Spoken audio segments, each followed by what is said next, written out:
Certainly the best.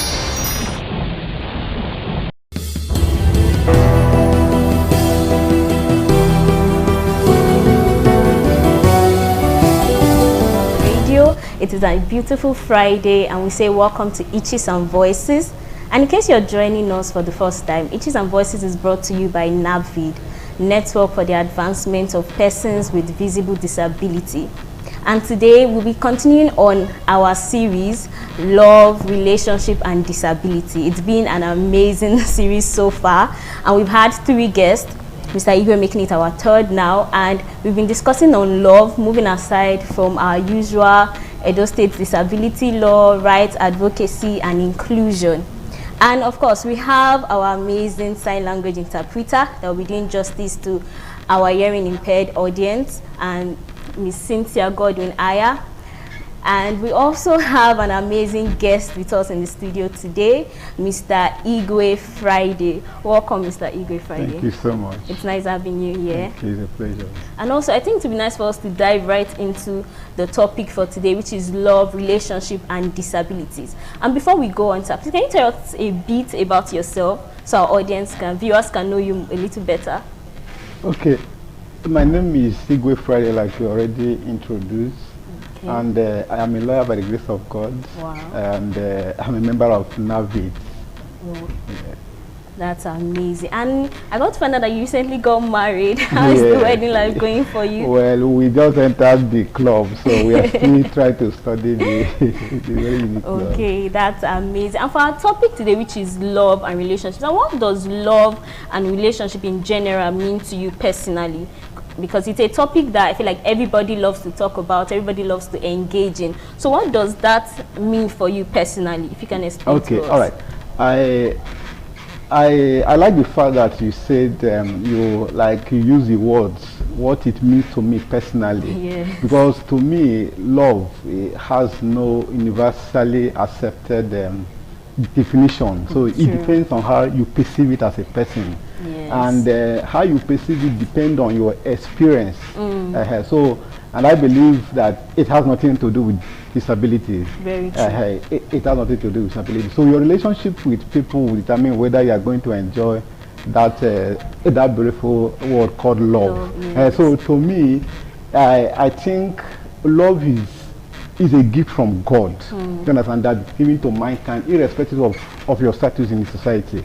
So it now depends on how you handle it. So to me, love, and no matter how you look at it, and no matter who you are, love has, has very key component. To me, it has what I call intimacy. Yes. It also has what you call passion and commitment. So no matter what you are, if you have experienced love, you must have those 3 components in place.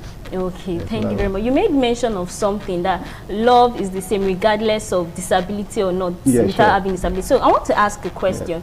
So we had a guest last week and she made mention of disability and love for those for people living with disability. It's not the same for everybody. It is a little bit difficult for some to find love, and it is easy for others to find love. And she mentioned, like, the deaf community, that some of them get married earlier compared to other clusters in the disability community. So what do you have to say regarding that? Do you believe that it is difficult to find love in the disability community, or you think it's a personal thing? Okay, like I already established that love to me is what you think it is. You understand?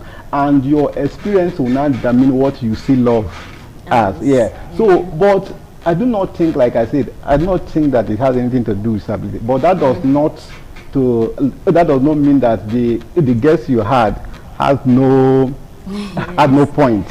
But the truth remains that it has nothing to do with disability, because, like I earlier stated, it has 3 components, which is passion, intimacy, and commitment. As long as you have blood flowing through your veins, you understand? So if you can experience those 3 things, it means you have love.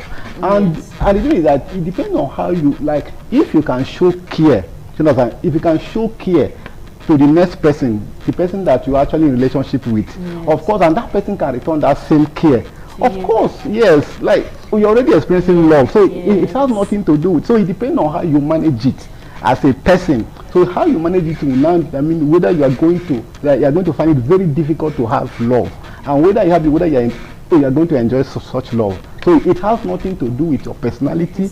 It has Okay. nothing to do with your status, and it has nothing to do with your disability. So that is what I feel. Okay, so will you say then that those in the disability community that Yes. find it difficult to find love, Yes. will you say it's based on their person and their Yes, belief? it has to do with their person and how they Okay. relate with the next person, because it involves mutual trust and care. So you cannot, because you have one form of disability or not, does not take away the fact that you have to show the other person care. Yeah.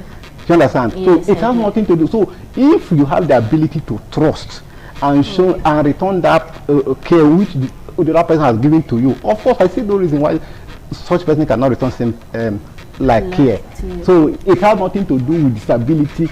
It just depends on how you manage that relationship with that person. So I think it has nothing to do with disability. That's my opinion. And I think I've picked a few things from what you've said now. You made mention of passion, you made mention of trust, and you also made mention of commitment. So, Yes. and I think and intimacy, yes. and intimacy, yes. So I Yes. think one thing I've gotten from that is that if I am, or a person living with disability Yes. should first of all trust the person that he wants to get into a romantic relationship with, Exactly, yes, and then exactly. therefore disability will no longer become a barrier. Yeah. Okay, now let's see, Okay.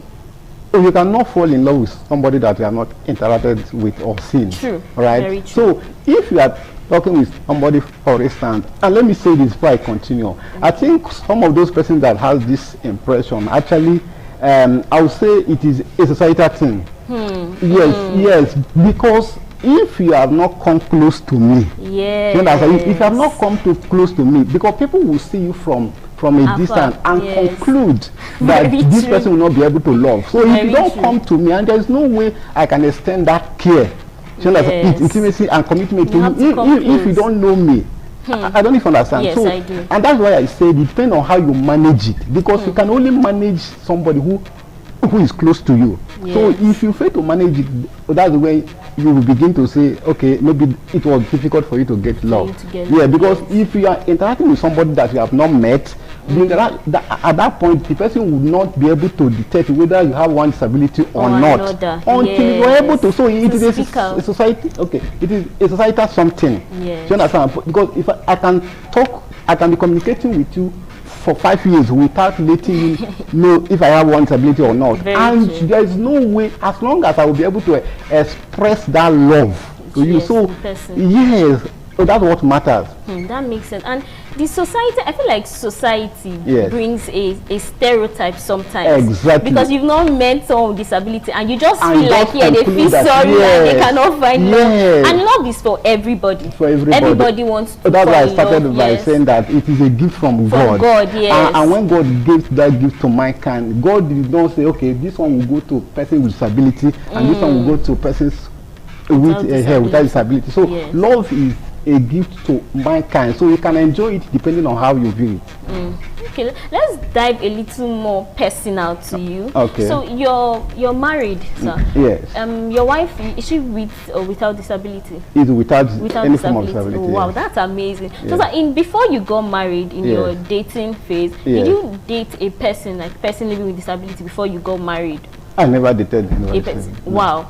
You see, I feel like society sometimes make it seem like persons with disability should either be married Yeah. or date a person with disability and not come close to people without disability. And that's okay. Sorry. And it's no, sir, and it's very nice for us to see now that it should not be like that. And you said you've never dated, you did No, I not never- date no, I any never person with disability before Not getting at married. all, yes. Wow. So, sir, talking about a little bit to your wife now. Okay. When you guys were getting married, did like family come as a barrier within that period? Okay, like I said, if you don't go close to someone, Yes. you will not be able to know whether this person has the ability to express love Oh, no. or not. And love is not just about mere words, I love you. It involves those three things that I mentioned earlier. If you can show that commitment, to a woman, the woman will forget automatically that they have one form of disability or not. All right. So when we started, to answer your question, when we started, she saw me somewhere, and she was the one that approached me. Wow. And when we started, she went home to inform her parents that this is the kind of person she was about 18 months. Yes. So such, you know, like so it was like, are you sure you are going to cope? I didn't say a word. I didn't even go with her. Wow. So she now told the dad that, Father, I've seen this person. I think you see what I'm saying. Like I have to go close to the person. That I've seen this person and I know what I am going here. I know this person and this is exactly who I want. Wow. So I didn't say anything up till now. So at a point she came to me and began to tell me that some of her friends have been telling her that how are you going to cope with somebody with disability? And at a point she got angry. And then I told her, I said, you don't need to get angry. That's because if you have not seen me and somebody approach you that, please, I want you to get married to this person, you will be very angry. So you have come close to me and you saw something. You understand? So you don't need to blame others because they don't know me, they don't come close to me, and they don't know what they have. So that's what that was it. We have to cut you short a little bit because so far the conversation has been going amazingly well in the studio, but we have to go on a real quick short break, and when we get back we'll continue the conversation with Mr. Igwe. Thank you.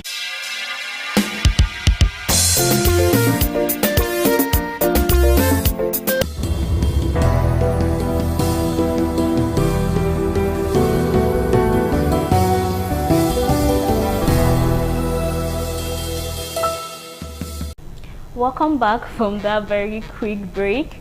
The break we talked about NAVID hosting palliative for persons with disability this December, because everybody has to celebrate this December, and as NAVID we'll be sharing palliative for members of NAVID and persons living with disability, and you can also support and be a huge part of this movement. So welcome back, Mr. Igwe. Thank you so so we were much. talking earlier about family and how you made mention of how your wife was the first person to introduce you to our family because she saw exactly what she wanted. So can you tell us more about the family acceptance and all about that? Okay, like I stated earlier, when she went to inform her parents, I didn't go with her.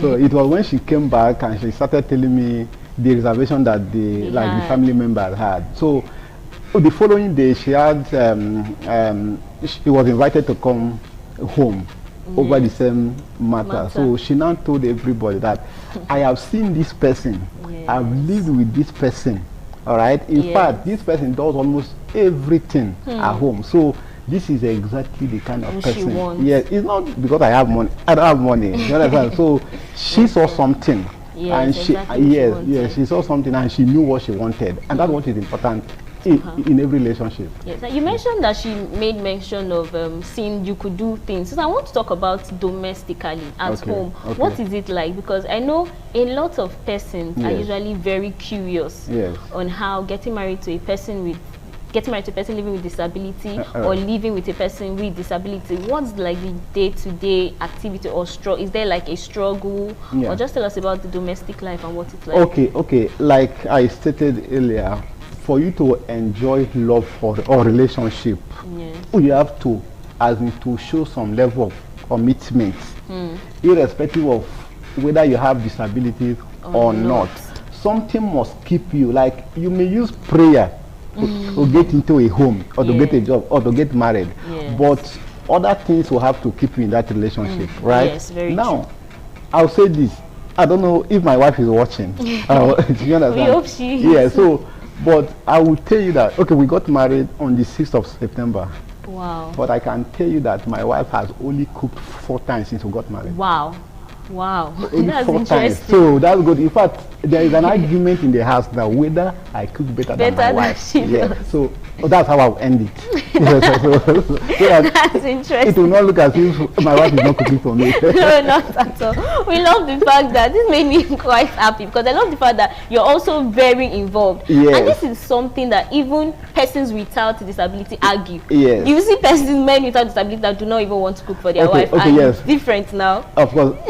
So yesterday I was at the High Court, like with a colleague, and we were discussing about family matters. So Matters. yeah, I told him that for like since we got married, that my wife had only cooked with her house for that. He said, eh? He said he will never try it as long as like he's married, that he will Wow. never go to kitchen. So it is an individual thing. So how you Yes. if you know what to work in your marriage, you just do it. That makes sense. Whatever works for you. This is Yeah. so for love. It's more of a personal thing, Yeah, that's why I not say any commitment. Yes. disability that's Yes. come with it. And even for couples or persons without disability, they have Yes. to still be commitment, Of because course. if not, the marriage or the relationship will not work. Of So course. commitment is the main Very, very and the important. principal And thing. it was one of the things that my wife saw Yes. before he liked me, that I could do. You know, once a woman sees that she's coming to your house to add more problems, Yes. stress, she understand, yes. they will not come. True. I wash my clothes myself. Wow. So understand, sometimes when I see that my wife is very tired, I help her clean the bedroom everywhere. Wow. You understand? So Yes. it is, yeah, it is something must he must show some Yes, level of intrigue you, commitment. yes. You don't need to let her know that, okay, she's coming to carry all the All the stress. burden. Yes. Well, and I think that's one thing a lot of people are afraid of, coming into a marriage and carrying all the burden by themselves. Yeah, yeah. And I think we should divert a little bit from the home and let's talk about like in society. Okay. For instance, are you a Christian? You're a Christian. I am a believe, Christian, yes. So yes. what was like it for members of the church? Okay. Were they open to the marriage? Were they supportive, or were there objections here and there for you in church? Okay. I was personally. Yes. Before we got married, a pastor of the church actually liked me very well. You understand? He knows my capability. So and the daughter is also a member of the church. So it was something that everybody was actually looking Yes, happy. happy So you understand? about, Even yes. though there might be some side talk, Of he's course. getting married to somebody there. So, but I can tell you that, in fact, that day, everybody, like the whole hall, Wow. was here. So it is something that about it. everybody actually was happy about. Happy about. Yes. Oh, thank you. So from that we know that nothing is don't be afraid for what church will say, what family will say. Mr. Igwe's story is a perfect example that disability is not the first thing. It is first commitment that counts. Yeah. We'll be going on another short break, and when we come back, we'll say more about the topic.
welcome back. We know love is giving and love is sharing. So be a part of NAVID's movement this December to share love to the Persons with Disabilities community. You can support us by sending funds to the account number we displayed before. You can visit us at 34 Arosa Street off Sankomba Road. Thank you. And Mr. Igwe, as we round up, what is one word or something you like to say to persons with disability that are looking for love currently? Okay, one word I would say to them is that, one, they have to understand that love involves mutual trust and care. You must show love to the person that you are expecting love from. And secondly, you have to work on yourself. You understand? Yeah, you have to work on yourself so that you'll be able to attract exactly what you want. Yes. Thank you so very much, Mr. Igwe Friday. It was amazing having you on the studio today, and I'm sure we had an amazing session today. And also, we say thank you to our sign language interpreter and Cynthia Godwin Aya. And also remember that this is the season of love. Make sure to share love to those around you. And remember, spot the itch and be a voice. Thank you for joining us today.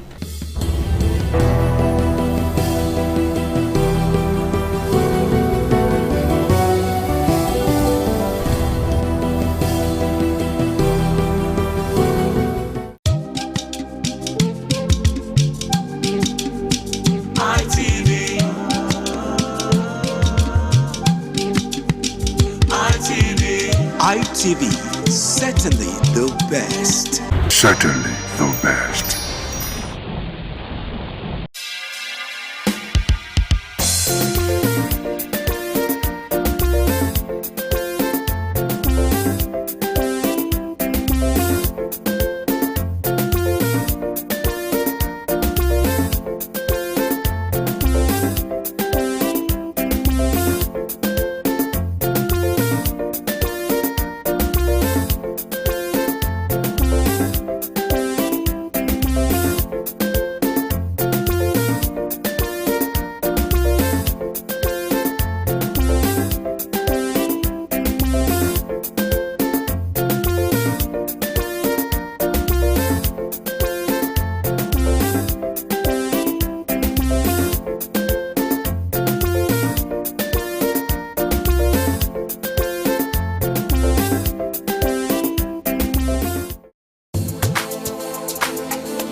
Thank you very much for joining us on the program, Healthy Living. What is the kidney? The kidney is an excretory organ in the body, which is for metabolism. Tuberculosis affects many organs in the body, but the common ones it usually affects is the lungs. Epilepsy is a neurological problem.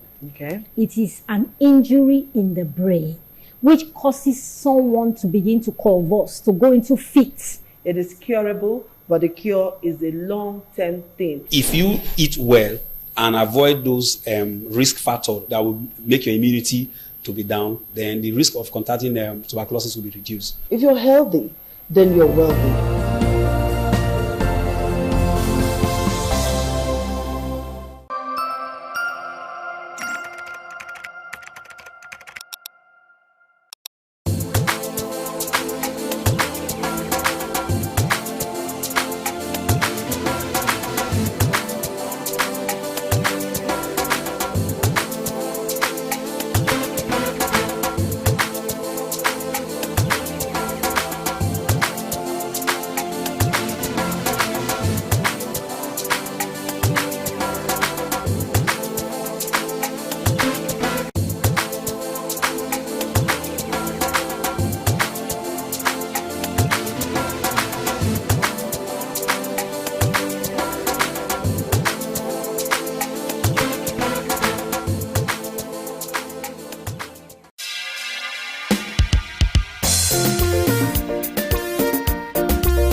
Thank you very much for joining us on the program, Healthy Living. What is the kidney? The kidney is an excretory organ in the body, which is for metabolism. Tuberculosis affects many organs in the body, but the common ones it usually affects is the lungs. Epilepsy is a neurological problem. Okay. It is an injury in the brain which causes someone to begin to convulse, to go into fits. It is curable, but the cure is a long-term thing. If you eat well and avoid those risk factors that will make your immunity to be down, then the risk of contracting tuberculosis will be reduced. If you're healthy, then you're wealthy.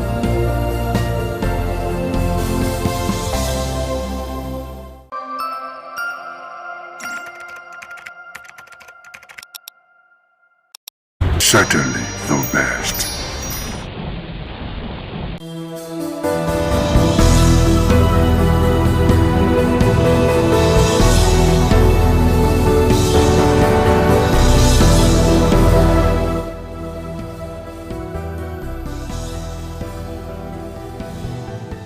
Great to have you join us on Politics Today as we begin with two major developments shaping Nigeria's national conversation. First, the escalating wave of insecurity once again grips the nation.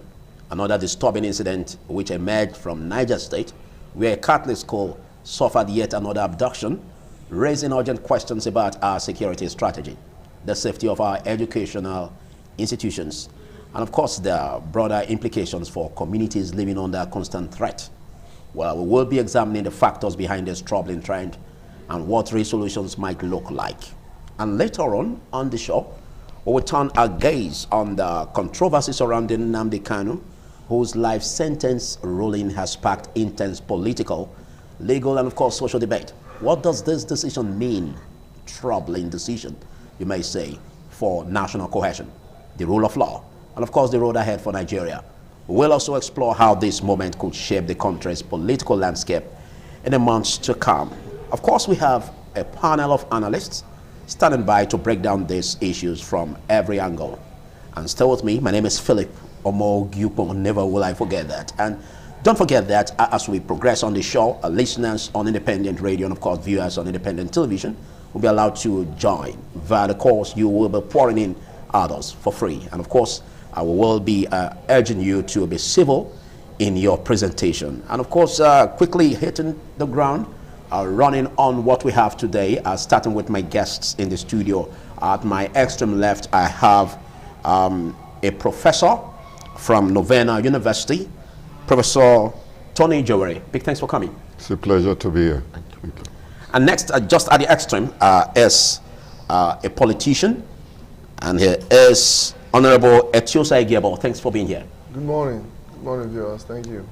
And of course, I have a reverend with me, also a legal practitioner, Barrister Greg. Big thanks for taking time to be here. Good morning, Philip, and good morning, viewers and listeners on radio. Well, we'll be extending the discussion to virtually to a global analyst joining us via Zoom from the United Kingdom, and it is Chief Daniel Akwemokan Matthews. Good morning. Good morning. How are you, my brother? And to my esteemed... Awesome, amazing. And the professor, I agree to good morning. Thank you, Chief. Also joining us via Zoom, as you can see, from the FCT Abuja, is another fine legal practitioner, Damisa Itote. Good morning, Damisa. Good morning, Mr. Philip. Good morning, panelists. Second morning to you, Nigerians, and of course the listeners on radio. Okay. Good morning. Thank you. Big thanks. All right. So let's quickly assess and unpack these issues. You know, I'm starting with you, Honorable Etiosa Igebo. We've been having troubling issues, and of course, we've seen recurring decima from one administration to another. Well, we have the 2027 big election here, and looking at what we have in our hands, which started with the schoolgirls at Kebbi, and of course, just 4 days later, we heard about that out Niger State with St. Mary's Catholic School. Now, troubling issues as this. Some say it could be politically motivated, and others say, well, we seem not to have a wherewithal at government level to tackle this issue of insecurity.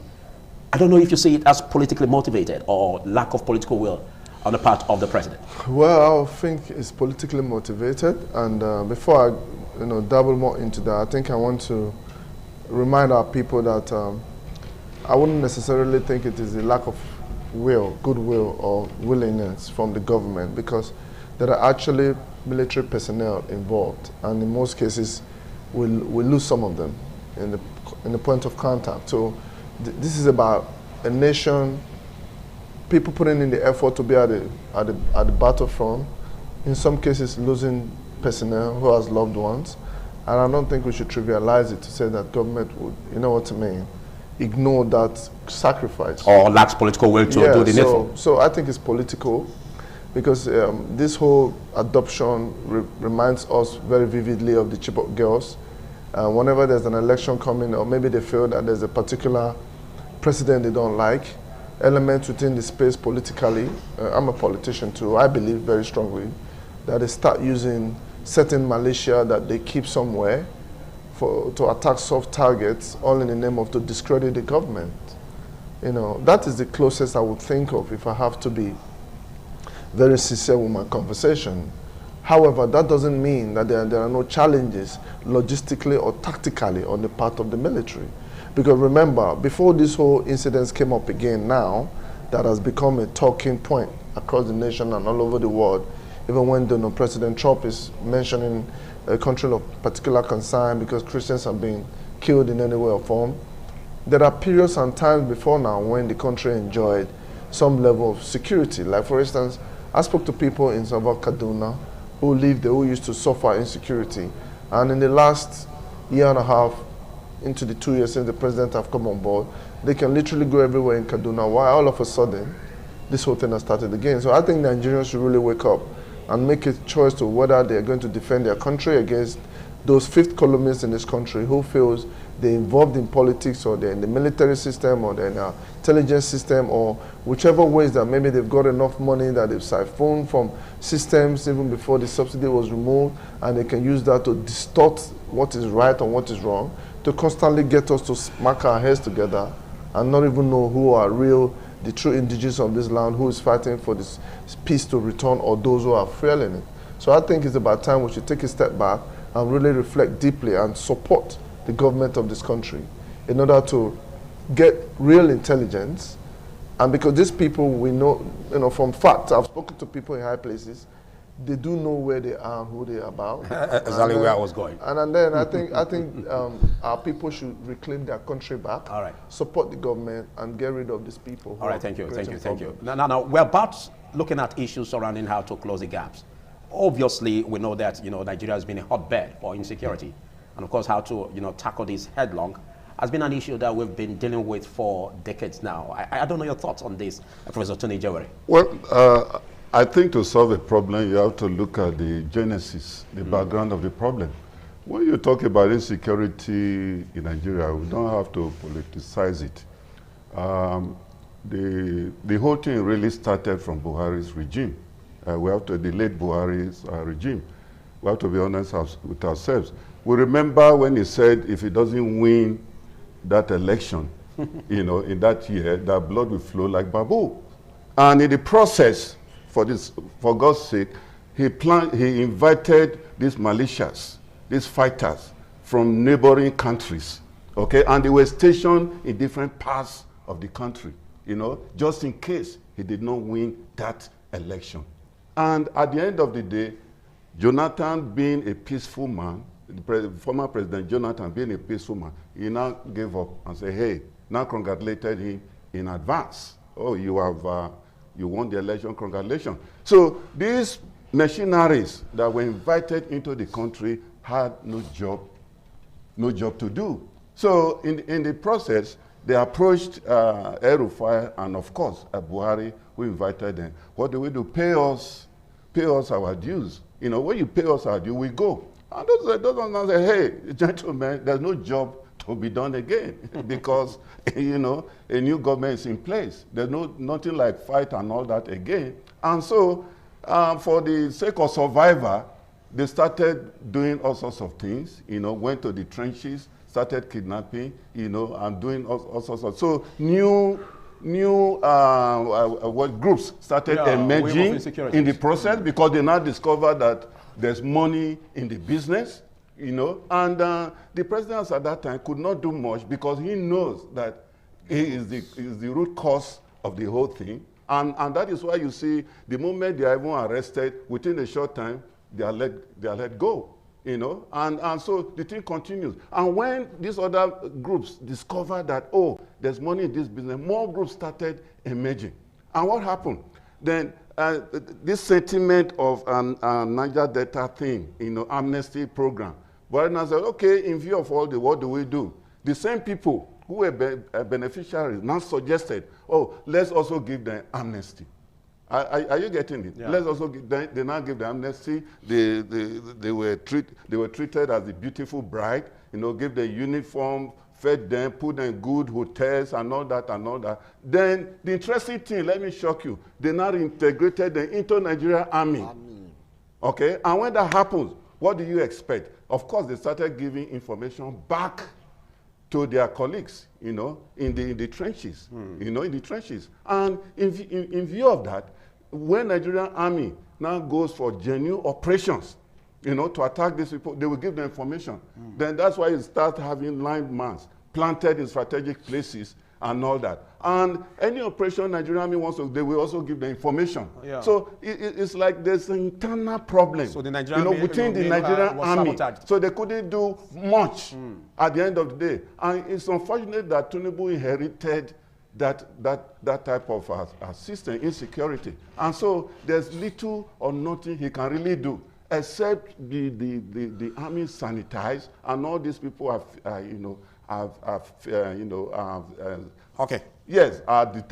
discovered, and separated, filtered. That's the word I was looking for. Filtered away from the Nigerian army. Okay. If that is not done, the problem continues. Okay, we have a very delicate situation on our hands, most especially as we have different figures being peddled, as per the students that have been, abducted in Niger State. We're still looking for the others at Kebbi, and we have various numbers being peddled, which is quite alarming.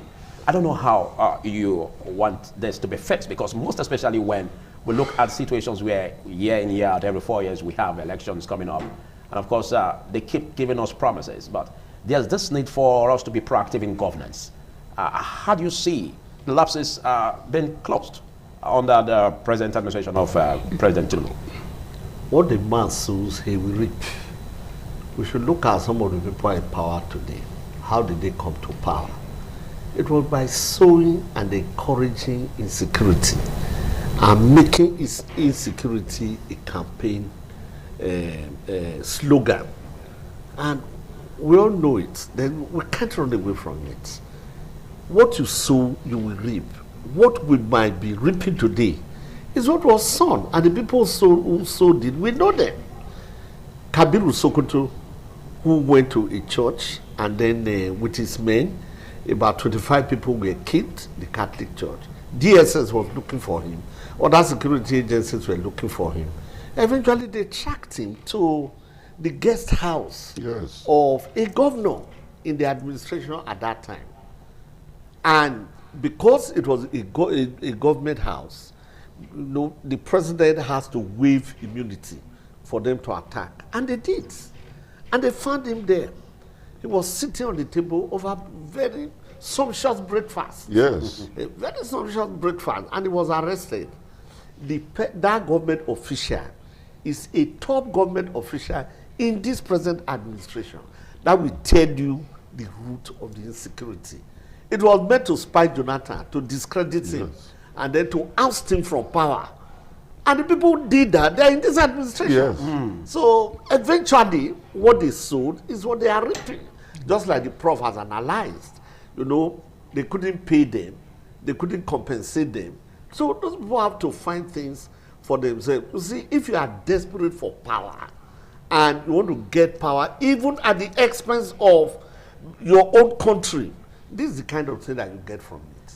Well, it's quite challenging, most especially where the president had to, suspend at a point his trip, his foreign trip, and of course over the Kebbi schoolgirls abduction. And again, another one happened. We don't know what the president will do in this time. If he will suspend the forthcoming trip again. I'm sorry to cut you short. Okay. You see, one has even just happened again now. I was looking at the media just now. In Nasarawa. In Nasarawa. Okay, I saw that yesterday. Okay, well, escalating issues like this, let's join you, Damisa Itoti from Abuja.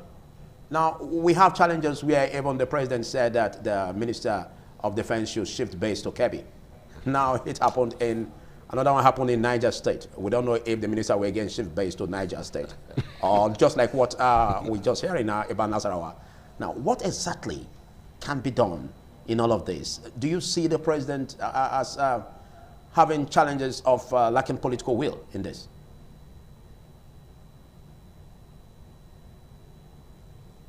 Damisa Itoti, can you hear me, please? I asked, what are your thoughts about how to tackle this issue headlong? Because the president did say that the Minister of Defense should shift base to Kebbi, but another one happened at Niger, and of course we're just hearing reports at Nasarawa. What do you see as ways in which this dreaded monster of insecurity can be tackled headlong? Okay, well, for having me once again.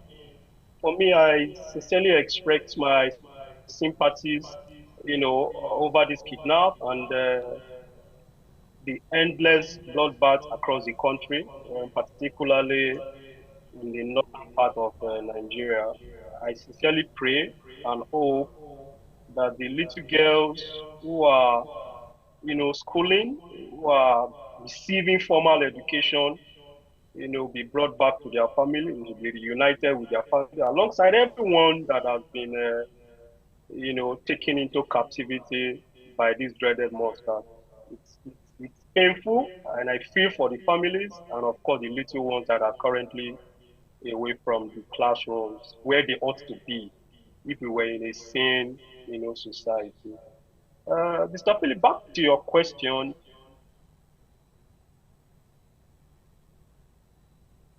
Well, I don't know. We still apologize for the break in transmission. Separation by technical hitch.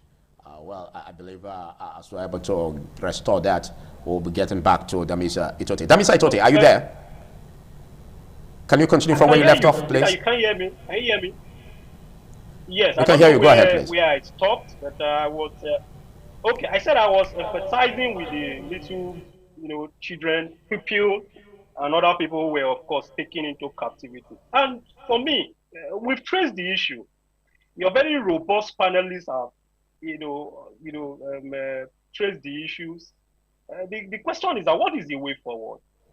One thing I really want to dwell on is that we are over-concentrating our effort on 2027 that we are not even yet guaranteed of. Certainly. We seem to be playing politics other than governance.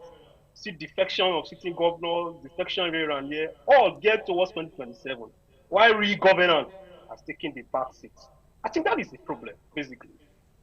If we are sincere in tackling this situation, this insecurity situation, we should come up and examine or interrogate basic issues. What are those issues? One, personnel training. Well-equipped personnel training.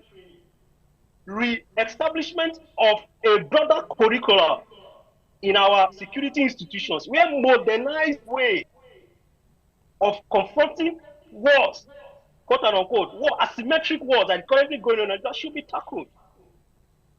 But we discover that we are not doing that. Monies are voted for security, but you see schools being built in the villages of service chiefs, houses being built by service chiefs, military service chiefs, conference halls springing up across the nation. Is that the commandate of our military personnel or of the military to be building primary schools, building conference centers and everything with money that were earmarked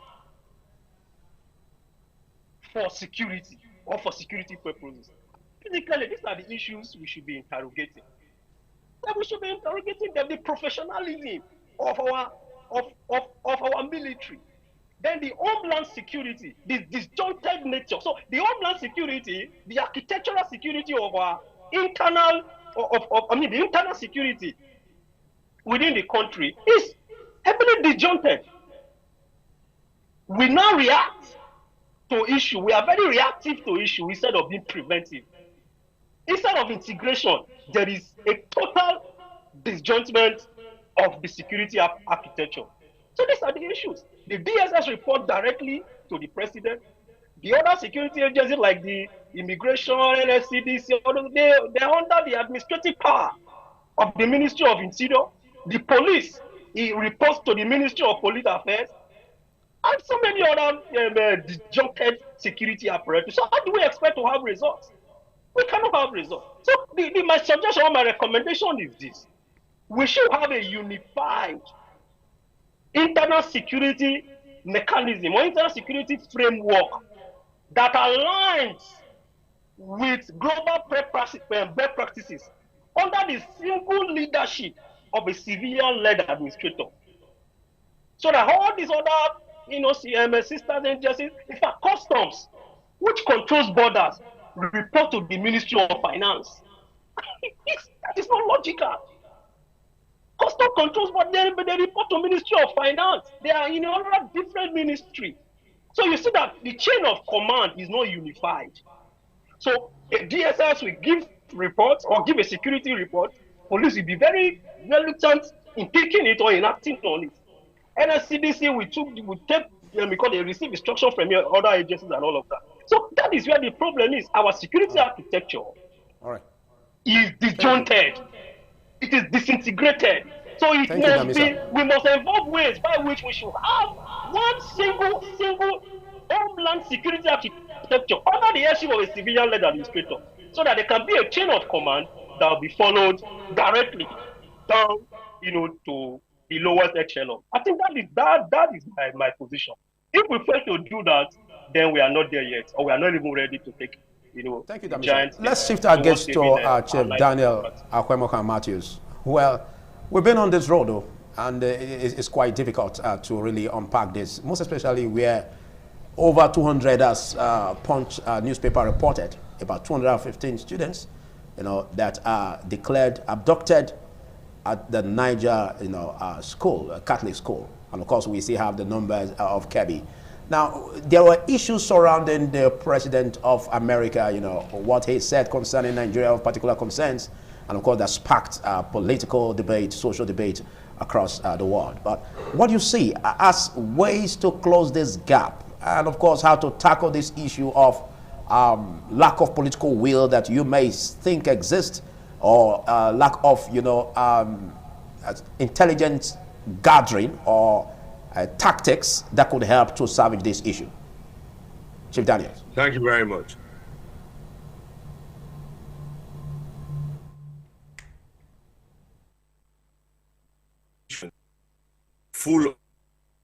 A nation full of religious and tribal bigots. And to be honest, it's also full of political cowardice with handicapped military that is not really interested in the defense of the people, but rather than road checks, collecting coins from motorists. And it's obvious now that no one can say that we don't have a genocide going on in Nigeria. From what is happening in Kwara, Niger, and all across. That genocide now is so obvious that over 200 girls or more, or thereabout, are kidnapped in the Catholic school in Niger State. So for me, until we come to grip that this so-called Nigeria needs to be re-examined and reimagined, then people like El Rufai, who we know is a terrorist sponsorer, and also with the late evil Buhari, who we know is the father of the bloodshed going on in Nigeria, and confronts them, then we will never be able to address the issue, no matter what strategic purpose we have. Because it's obviously clear that some people are behind this who are powerful in the government. And until we address that, there's nothing. Even if the whole America, Europe, and the whole world were to come, what happened in Somalia will happen. Will be fractionized, will be destroyed, and will never be able to be put together until we deal with one single thing, that we have politicians who are not cowards. We have traditional leaders who actually lead their people, who are not bought off. We have local people who value other people's life just as much as theirs, who start speaking up and start defending one another. So what the fine gentleman in Abuja just illustrated is a strategic thinking of somebody with critical mind. But majority of our politicians are just political opportunists. They are not interested in governing. They're only interested in the next election. They're already spending money for the next election rather than governing to prove themselves of capability to be re-elected. So until we address that and start focusing on that, calling out those political opportunists, low IQ politicians, all our problem can be politically solved. Our problem is not a military problem. It's not a religious problem. It's not even a tribal problem. It's a political problem, a political will. And I call the president, indirectly the president. I believe in him. I'm going to support him. I'm campaigning already for him for 2027.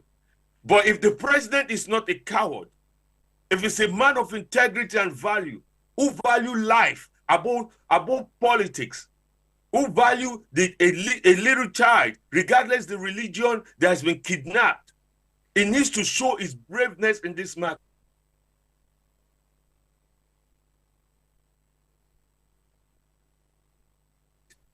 Into the armed forces should be. All those who served 8 years underneath the evil Buhari and did nothing should be purged out immediately. Those are just basic 2 things they can start with.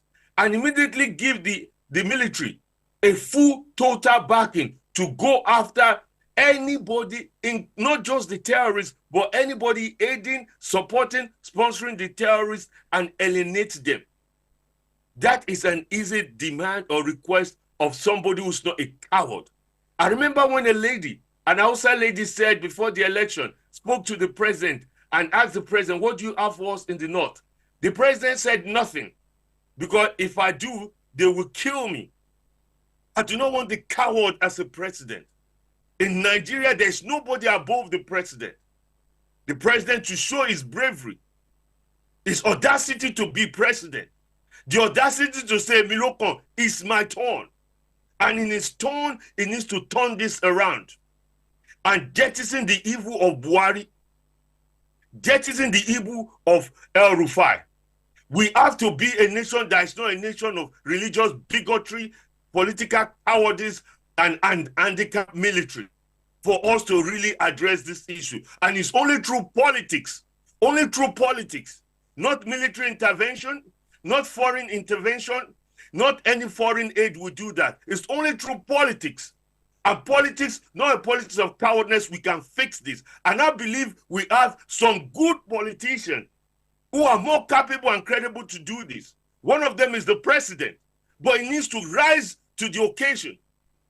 One of them is the president that needs to rise to the occasion, and rise the most, because the nation demands that he does this and fix this problem, and don't live as a coward, because this will ruin his legacy forever. No matter economic policy, no matter development policy that he may have achieved to date, this insecurity that he failed or cowardly not addressing fully. Thank you, Chief Daniel. Thank you, Chief Daniel. I know you are quite agitated, but we will come back to you.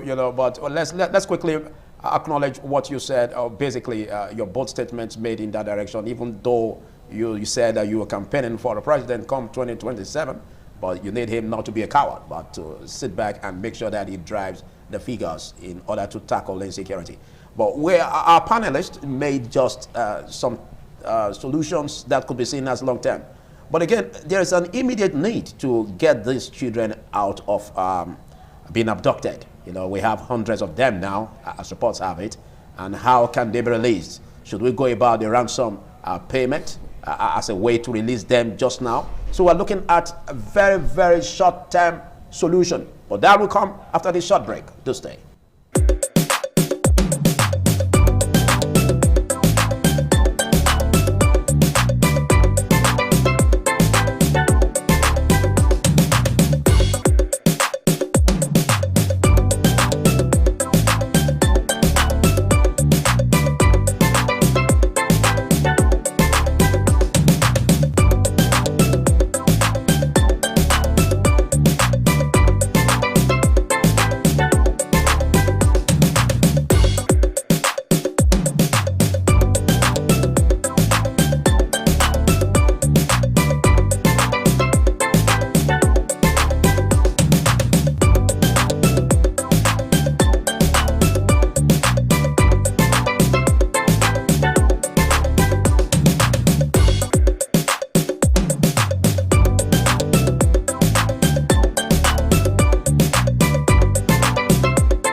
Well, just as we are having issues surrounding insecurity that's quite escalating, again, we're also having issues surrounding, you know, the life sentencing given to Nnamdi Kanu, and of course, what spills this could be having, you know, politically, and of course, security-wise. We have the IPOB, and of course, the sit-at-home order, and of course, all that happens to deal with, you know, regional issues. Now, let's come to you, Honorable Etiosa. What do you see as a short-term plan in order to get these children released, you know, the students released? Of course, the staff are also involved. And of course, we also have the challenge where even in Katsina, where ransom payment has taken a high toll to the point where even, you know, bandits, the terrorists are moving freely in the society. Now, should we go this way? Yeah, I think with the reduction of manpower and the cost of security operations in Nigeria due to over 15 years of insecurity problems, a lot of money has been pushed in there. It is almost impossible to have every sort of gadgets or the manpower that we need to secure everywhere. Most of these places where these things are happening are very remote areas. You can almost, if you go there, you can almost think that this is not even Nigeria. So, but then again, what's the short-term plan? Ransom payment? I mean, I don't necessarily think ransom payments. The people in the locals and the bandits that interfaces for whatever they are doing understands that this may be the group that came to do X, Y, Z. If they give the right information to the personnel, and they're able to negotiate with them, or maybe go in and try and release those kids, whichever way.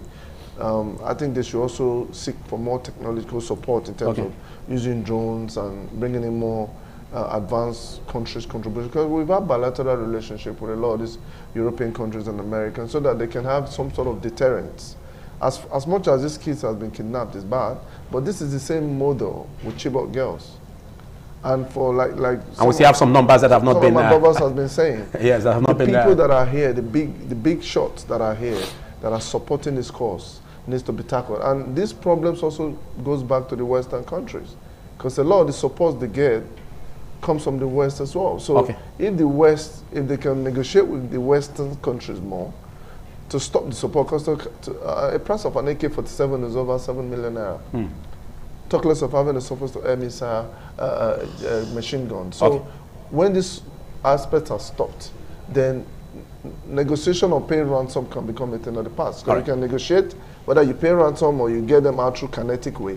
Tomorrow they may do another one in a self-targeted area. There are mines I'm giving you about just 2 minutes each to finalize this as regards the short-term plan. I don't believe you are looking forward to ransom payments. No, I think it's more than just looking at short-term plan. We have to also look at the root cause of this problem. Which we can deal with the root cause. Which we've done, but how do we solve it? Yes, how do we solve it? Is to remove all these Boko Haram people in the army, filter them out. That's a long-term plan. Yes. I'm talking about the children that are languishing as we speak right now. Yes. How can they be rescued? What do you expect? Ransom now? No, not a ransom. Because in Katsina State, a few months ago, if government can start negotiating with terrorists, they even came with their ammunitions, everything and all that. I would expect that the Air Force will go there, bomb nonsense out of those baggers. But that would be difficult to do now. No, that would be difficult to do now. They didn't do it. So at the end of the day, it's still going to end up with a ransom. That's the point I'm making. You know that, but it will not solve the problem. It will not solve the problem. It's only a temporary solution. It will not. So it's like you have typhoid and you are taking paracetamol. Okay. Do you agree to that, Barrister Greg? Do you agree to that? That there should be ransom payments since we don't have any other way to go about it? No, there are other ways. Or there can be a drastic action that can be taken by the army. Very drastic action. You see, you don't negotiate with terrorists. Exactly. And it has been proved over and over that when you negotiate with terrorists, you are only arming them. Obama did that to Iran, 100 billion. And Iran became the bully of the Middle East. But Trump subdued them. It took only 36 hours. And the planes went there, bombed the hell out of them. Exactly. And they humbled Iran. And there's some reasonable peace in the Middle East. All right. So I think the government should do the needful. They can collaborate. Britain pays £9 billion to Israel for intelligence gathering. 9 billion pounds to Israel every year. Wow. No, because Britain knows the limitation of their intelligence units. And then they also know, the global stretch of Israel's own. They pay them to do it. But by the time you mention this bogus amount and you expect the government of Nigeria to do same, the big problem will be, will these funds not be misappropriated? They have prevented but will the funds not be misappropriated? Are we not going to go the way of borrowing? Yeah, that's another issue. What I'm saying, with global collaboration, this problem of terrorism, the immediate one will be taken care of. And the future ones will be forestalled. Okay, pour your calls at us. The number will be displayed on the screen right about now. And of course, for listeners on Independent Radio, we verbalize it so that you can be part of it. And quickly, let's get your contributions, listeners, and of course, viewers on Independent Television. Let's quickly go to you, Damisa. As we round off on this first topic, what do you see as the short-term plan in order to get these children rescued? Okay, for me, the honest truth is that Nigeria's internal weakness makes external narrative very easy. We must control our narrative. And in the interim, do whatever you need to do to get every kidnapped Nigerian out of the bush or wherever they are kept. I have children, I have nephews, I have cousins, I have nieces. So I can practically share in the pains of parents and family members of those whose children, whose brothers, whose sisters have been kidnapped. So do whatever you need to do as a government. Where you fail to use the monies available to you to secure Nigerians, use those monies wherever you want to use it, technologically or otherwise. Bring those kids back to their respective homes. Any means possible. Any means possible, I repeat. Get these kids out, please. You know you are a fine legal practitioner. When you say any means possible, you are trying to dodge the aspect of even if it means paying ransom. Why don't you just say it critically? All right, let's get to you, Chief Daniel. Do you subscribe to what has been said about ransom payment as the short-term plan? Absolutely not. And it would be a foolish errand. And basically, we're giving them more money to do what they are doing and doing it more. Good example, when America citizens were kidnapped in the north, America came all the way from America, flew in, go into the Zambezi or wherever they are, rescue their own people without a single peep. And they were able to do it and successfully left the country without a single peep. If they can, we can get their assistance. And secondly, we need to be realistic. When we talk of global cooperation, there are 5 people deported from Dubai because in Dubai, they are Muslims. The Dubai government deemed them to be terrorist financiers, deported back to Nigeria, and nothing was heard of them. Short-time fix. If we don't know where the terrorists are, the Nigerian government, allegedly, Gome knows. Gome goes and speak and dine with them. Gome was rejected from entering Saudi Arabia, the most holy land for Muslims. He wasn't allowed to come and pray to the God he served because they deemed him to be an evil terrorist. Gome walked freely and advocated for the terrorist, not the victim. Arrest Gome, put Gome in jail. Arrest those people who are defending, explaining, and rationalizing them. Gome goes to the camp. If Gome is not taking the army to the camp, since the army allegedly cannot find them, then Gome should take us to the camp. And finally, yes, we should go in with all the might of Nigerian government and Nigerian military. We should go in and bomb them to hell. If some of the children were to be lost in the process, so be it. If my child was among it, I'll say, yes, so be it as well. So that they do not have the audacity to do it again or again and again. They will keep doing it if we keep having this further approach. A terrorist is a terrorist, and a terrorist who is a fundamentalist, you cannot change the fundamentalist perception. They believe in Takia. Takia means the art of deception. And they will continue to lie to you. Daniel, I always enjoy when you speak, most especially when you make some bold statements and sacrifices that we must make as Nigerians going forward. You may mention on the fact that even if your children or any of your child is involved, you don't mind that you should bomb them, even if the children are involved in it. But that's a very hard saying. Well, let's look at the second topic, which is mind-boggling. And again, we need to keep Nigeria united. And some have said that with the life sentencing of Nnamdi Kanu, that brings a whole challenge again concerning the restiveness we have in the eastern region, and of course, how will that gravitate into more insecurity? So, do we seek a political solution? I'll give you 1 minute to react on that, Honorable Etiosa.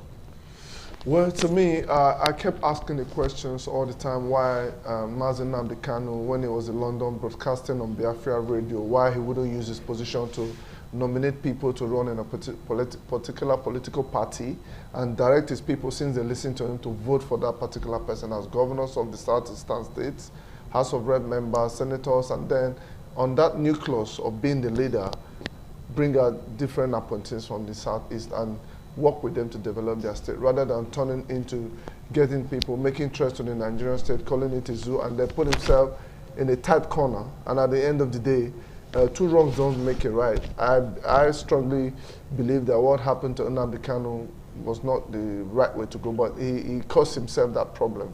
However, if terrorists and bandits are captured, prosecuted, and released back to the community in the Northeast, I also believe that he from the Southeast should be treated the same. Not to say that the things that he did was right, because even a blind man can see. So in a nutshell, what I'm saying is that he should have known better to understand this peculiar region and how things are done, that things are not balanced. But I think irrespective of that, for national reconciliation, yeah, but there should be a political solution I also believe to release him from jail. I also believe that the process is ongoing. By the time it goes to appeal and Supreme, whatever decisions that they make, I just want to hit the point. The president is in a position to also find a political solution. But then again, that move and way that he followed was not right. That is why he's going through what he's going through now. Well, for national reconciliation, I don't know what the thoughts are. Let's get the thoughts, listeners, and of course viewers on independent television. Good morning. Tell us your name, where you're calling from, and let's get your response. Your name quickly. Okay, Raf. Your name is Raf? Did you say Raf? Raf, the Oracle. Okay. Make your contribution quickly. I think the president is the chief commander of the armed forces.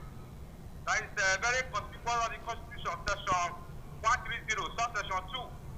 He is coming as a military, renew hope, so on and so forth. Subsidy is gone. Tax reform fee. Is that how it's going to follow the nation? Money, money, money, money. The military, they're not there to be guarding a plot of land. They have to be defending the country. Police will be protecting the country. They are no more. Backing the military and the soldiers all for themselves. I think the president needs to resign. By now, all the Donald Trump who said he wants to go to Nigeria, he should come and help us. Because their aim and objective is money, money. Many private jets, do they have these married women, leaving the people who they are supposed to cover, to live in the abode of blood. Buhari's government was right. Thank you so much, Raf.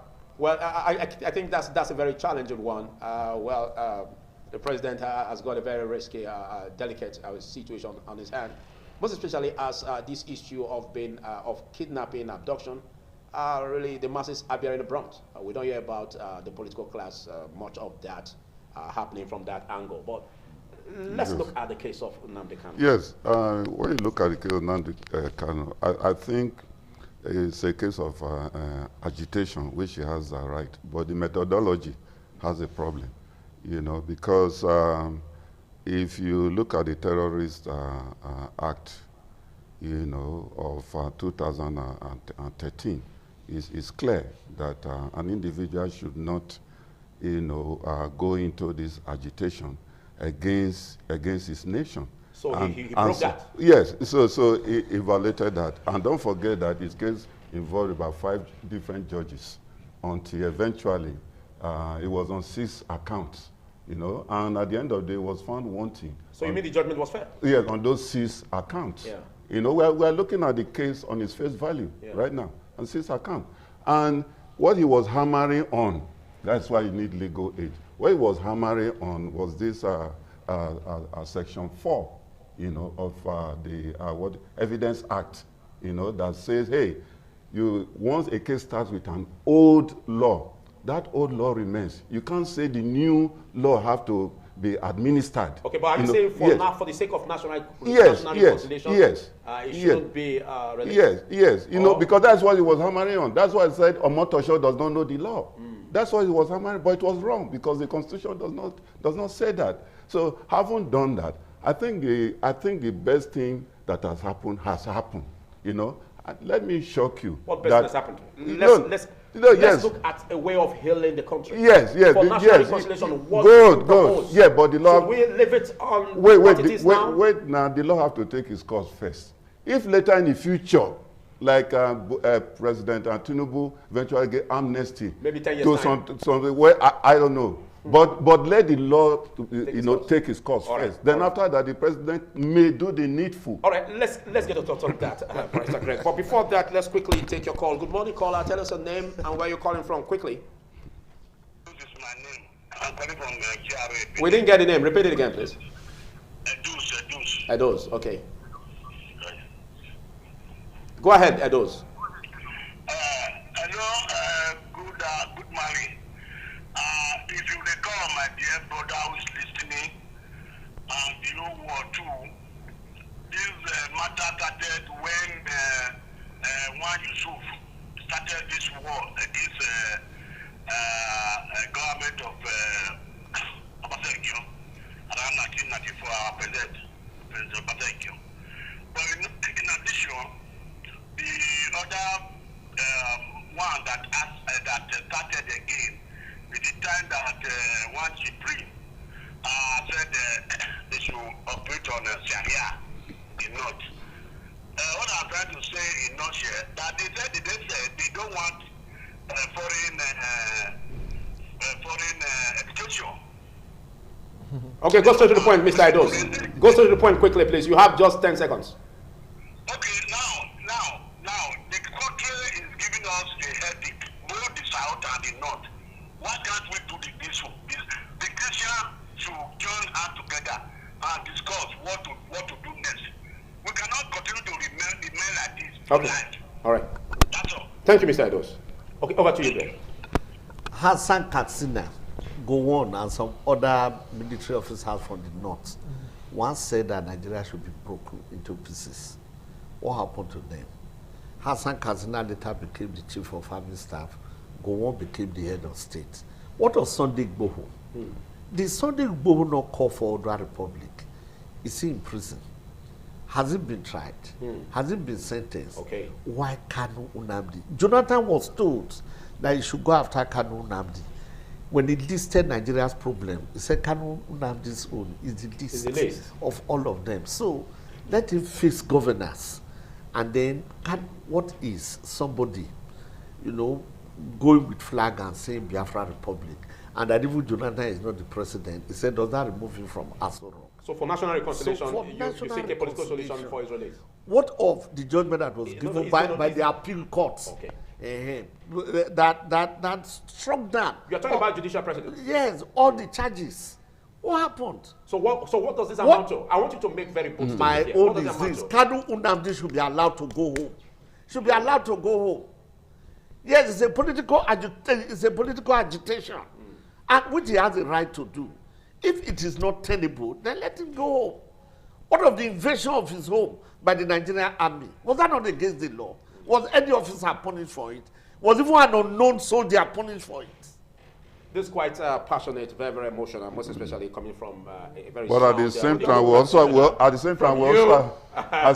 also are aware there was a video evidence that also showed how he was giving instructions for soldiers, police to be killed and all that, police stations to be burnt and all that. So, let's not just look at why are Boko Haram, Boko Haram who have killed, who have destroyed, and then they were not even tried. That is why there's no balance. They just said that they have repented, and they even absorbed into the Nigerian. When you realize that you're from a region where certain things is not balanced yet, and you're smart, you should apply the right methodology. Thank you. Not go the wrong way where you trap yourself. Let's not rob Barrister Damisa and of course Chief Daniel time to react to this. Let's get to you, Damisa. React to this in 1 minute, please, over the life sentencing of Nnamdi Kanu. And what implications could this be? What could we do politically to solve this? They will resolve it. Okay, for me, I will not speak of the legal gymnastics that preceded the judgment of a few days ago of Justice James Omotosho of the Federal High Court of Abuja Division. The crux of Kanu's agitation was that the law which it was used to charge him no longer exists. Exactly. But sadly, he failed to know that in every amendment of an enabling law, of an act, there are usually clauses that are called saving clause. And this was without exception. Exactly. That is the plain truth. And after opportunity was given to him, to defend himself, which the elected led to. So how do we solve this? Are you saying that it should remain in that, or should there be a political solution? No, certainly there's going to be a political solution clearly. The right to self-determination. I mean, look at our international conventions, treaties, and all those things. You have a right to self-determine. For self-determination, it is a fundamental right. As a state. Thank you, Chief Daniels. Quickly, you have 1 minute. React to this. Chief Daniels. In our constitution, as well as the West stated, right of self-determination is an inalienable right. So for me, although my fine gentlemen say there's a video evidence where Kanu were instructing people to burn the police station down. Well, if you're from the East, I'm a purebred Asa man. I have no able blood in me, although my chieftaincy title, Chief DKD Ahoma, is from Abia State. I did not even live in the East, but I traveled around the East a lot. And I come to realize that it's the most militarized zone in Nigeria. Most of those military people are committing heinous crime against them. Okay, quickly hit your point in 10 seconds. The only solution is a political solution. President Tinubu must interject immediately and commute Kamu's sentence to the time served and give him a conditional bail. That's it. Thank you so much, else, Daniel. President Tinubu will be the last president. We will have much time the East will explode. To look into this critically. A big thanks, Chief Daniel, of course, Barrister Damisa Itoti, of course, Honorable Jose Gebo, and Professor Tony Jewari, and of course, Reverend Barrister Greg Iyayi. This is what you can take, and big thanks to you, Ralph, Edos, and all those that joined us on Independent Television, Independent Radio. I am Philip Omo Gupon. We'll do the same time next week. Bye for now.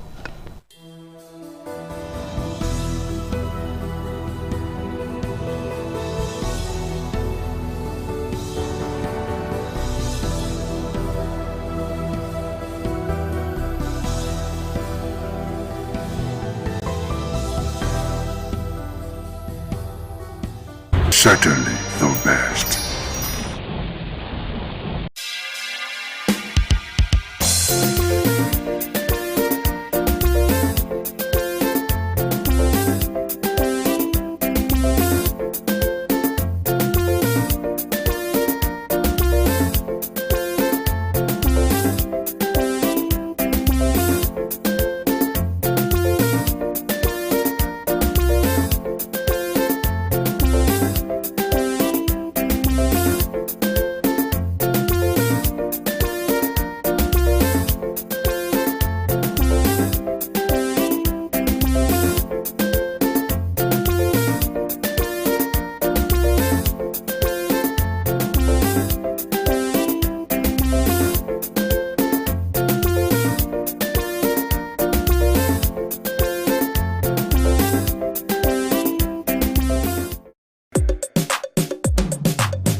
Certainly the best.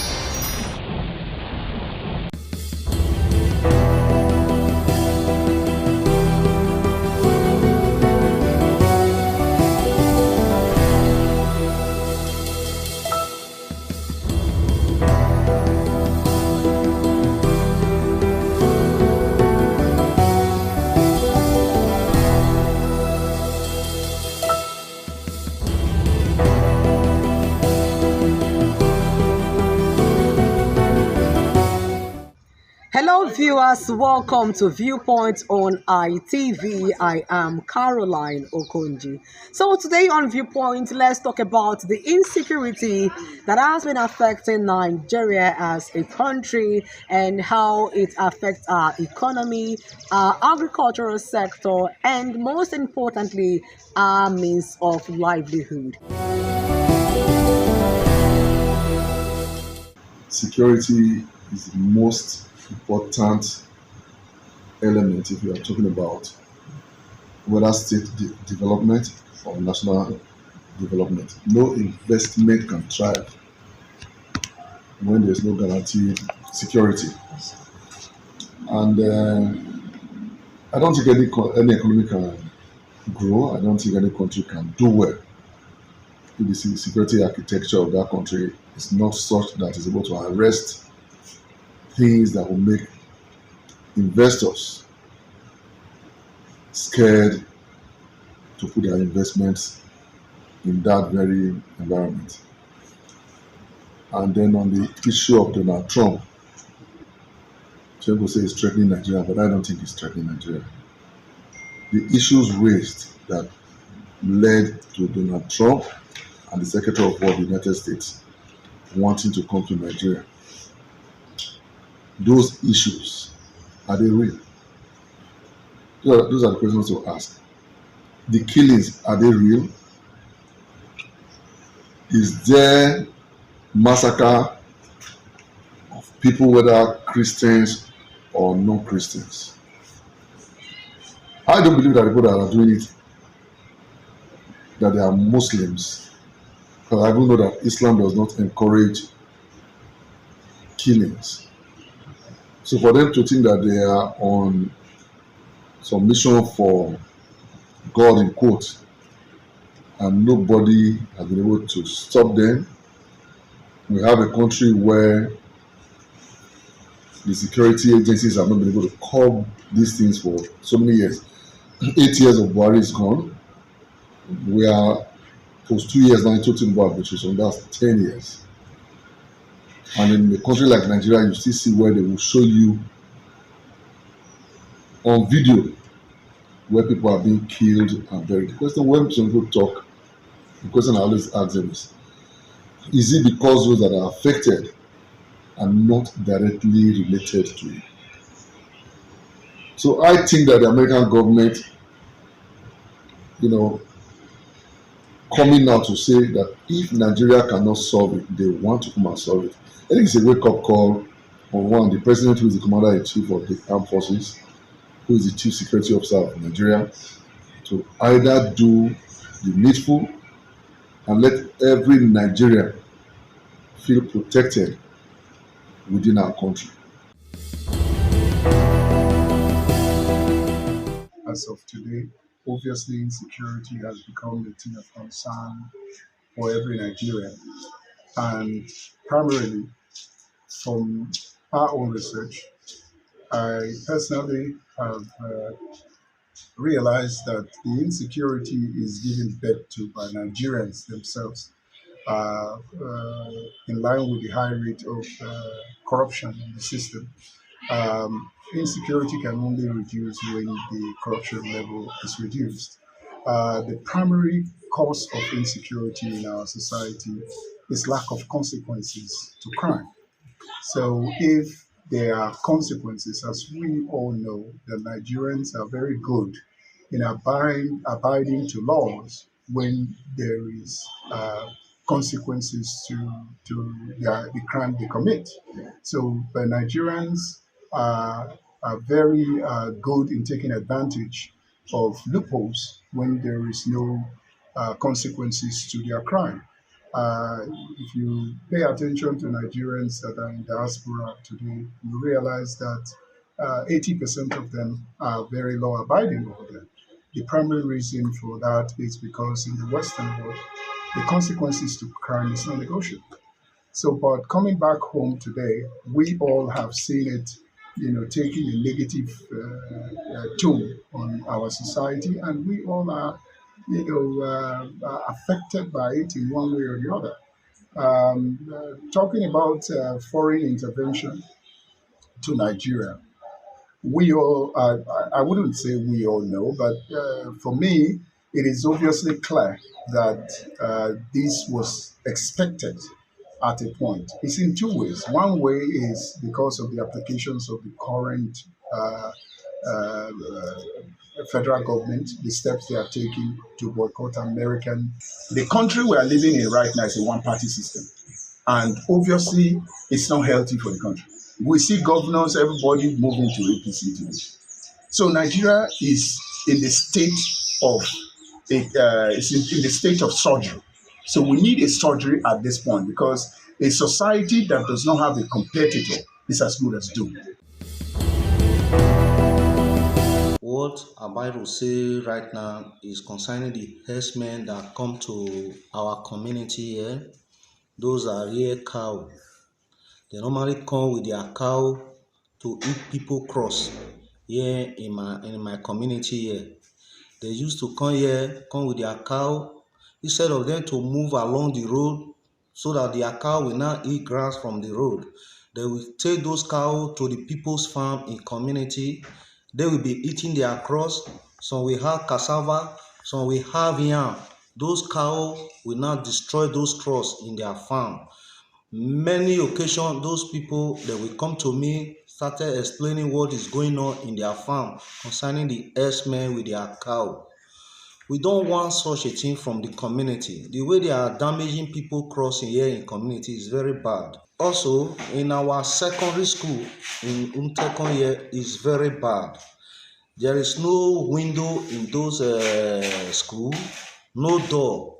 There are some iron shed that those children are using to sit in the school. Some boys, we don't know them, they will go there, destroy those shed, pack those iron and bend it, fold it and take it to somewhere they will go and sell those iron. It's the iron that they are taking from the shed. They will remove the wool that the children was supposed to write in school. They will remove those one away from the shed. They will fold the iron, take it away to go and sell it to wherever they want to sell it. We don't want such a thing in community. We are still pleading, we are begging so that they can also support us. It's supposed the school is well available for us. The school is well built. Those windows have been fixed. Those doors have been fixed. By the time those door or window are being locked, I believe that they can never go there and be stealing those iron share in school. First and foremost, let me start with how it affects our livelihood.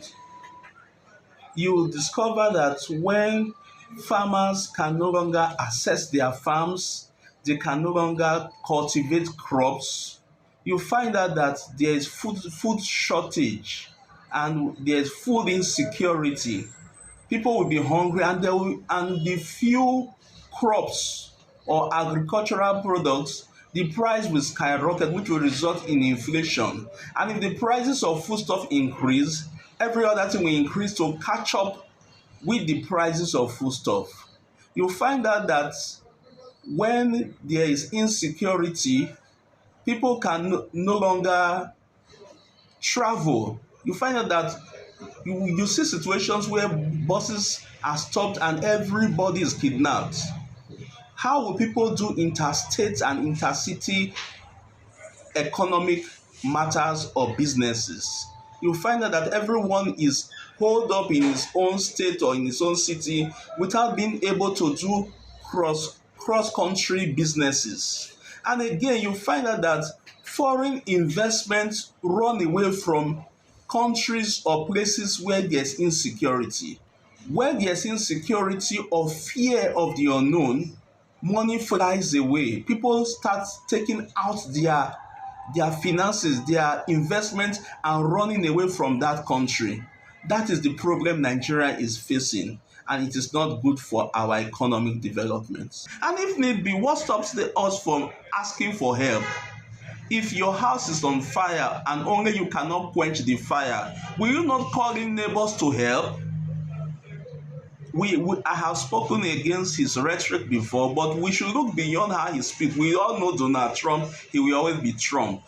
But we must look beyond that and see how we can be helped. Now, Donald Trump seems to have the list of people who are behind this mess that we are in. And so everyone is jittery. But Nigeria needs help.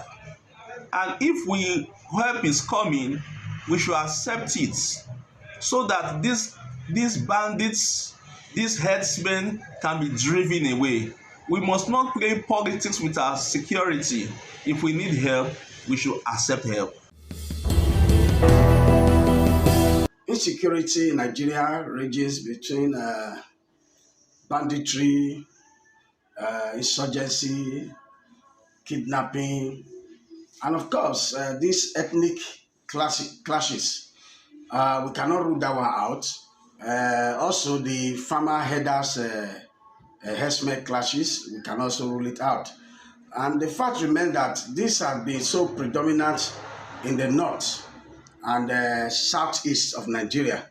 And I think of recent, we started experiencing kidnapping in the south. Before now, at the advent of the democratic system in this era, there was this militants in the south. But I think at the moment, what we are experiencing now, one can only say that there is other hidden agenda which is not visible to the understanding of the natural man, because we discovered that in the north, a lot of religious crisis, so to say, because we see the Christians are being killed almost on a daily basis, churches are burnt, and of recent, the United States of America alerted us that there is, of course, genocide, the massacre of the Christians in Nigeria, of which we are not ignorant of that fact, because it has been always on the news. In Benue, in Plateau, of course, Nasarawa, Borno, Adamawa, where the Christian Association of Nigeria chairman of that state was also killed. I think as it stands, the effect is so devastating. For example, you are going to discover that especially in the northern region, there's going to be restriction of movements, transportation. Of course, also in the south, because you cannot move so freely, because fear of being kidnapped is there, and this herdsmen issue, because like in our community of recent, we saw some of these people also creating some problem, resulting in killings, and of course, those things are likely to have adverse effects on our economy and, of course, in the movement of citizens.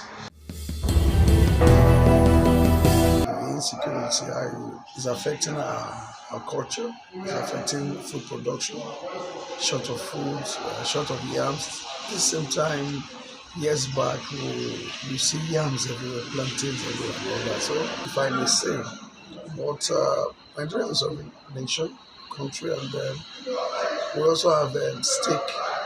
But since our government are proving the otherwise, what do you expect us to do? Everywhere is security. In the city where we are, there's still security, Fulani X-Men everywhere, Tiala and all those terrorism and all that. Not until they browned these bandits as terrorists, I think they won't do anything about it. To a large extent, they've been funded by powers on high. At this point, Nigerians are helpless, and that's the gospel truth. We're helpless. The nation is on the standstill, nothing is working. Nothing at all is working. And so If now our president is beginning to wake up and ask for assembly, it's the right call towards the right direction. They should wake up and do something. Because for too long, I think some persons are making profit out of this banditry and whatever is going on, this so-called Boko Haram and all that. How can you have in a nation, in a country that we are Nigeria, our nation, we have no other country, whether we travel to America, wherever, we're still Nigerians.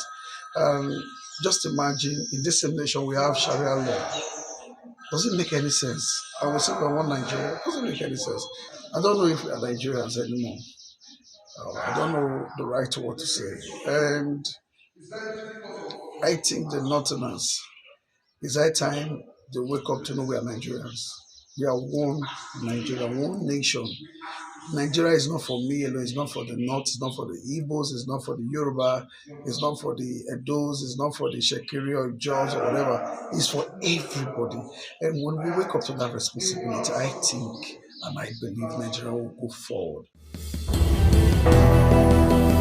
The security of life and property and the welfare of the citizenry is the primary obligation and duty of the government as enshrined in our Constitution, particularly under Chapter 2, precisely Section 14, Subsection 2B, where it says that the government primary responsibility shall be to provide welfare of the citizens and security of lives and property. And that, be that as it may, it seems that our security issue has lingered for such a long time, that it beginning to give some inferences, that people are beginning to infer that there's more to it. There are people who are cashing out on this, our insecurity, which shows that it's being politicized. There's more to it. Because in my own honest view, I feel that whatever challenge you have in this insecurity can squarely be handled and tackled by the government, except that they are having some cold feet, probably because of some of their interests or inordinate benefits they are getting from it. Otherwise, if they are set to tackle insecurity, who are these insurgents that you cannot suppress? But because there are political motives, there are selfish, objectives. There are people who are making it here and there. I mean, insecurity or kidnapping and banditry have come in the realms of billions now. They now ask people for ransom in billions, in hundreds of millions. So it has become very profitable to indulge in. So people have been encouraged to get into it because government has provided a veritable ground for it to fester. So now, I think that since Nigeria is a sovereign nation, foreign intervention cannot happen. America cannot invade Nigeria without incurring the wrath of the international community. But as a sovereign nation, your internal affairs are to be managed and handled by you and not to another nation.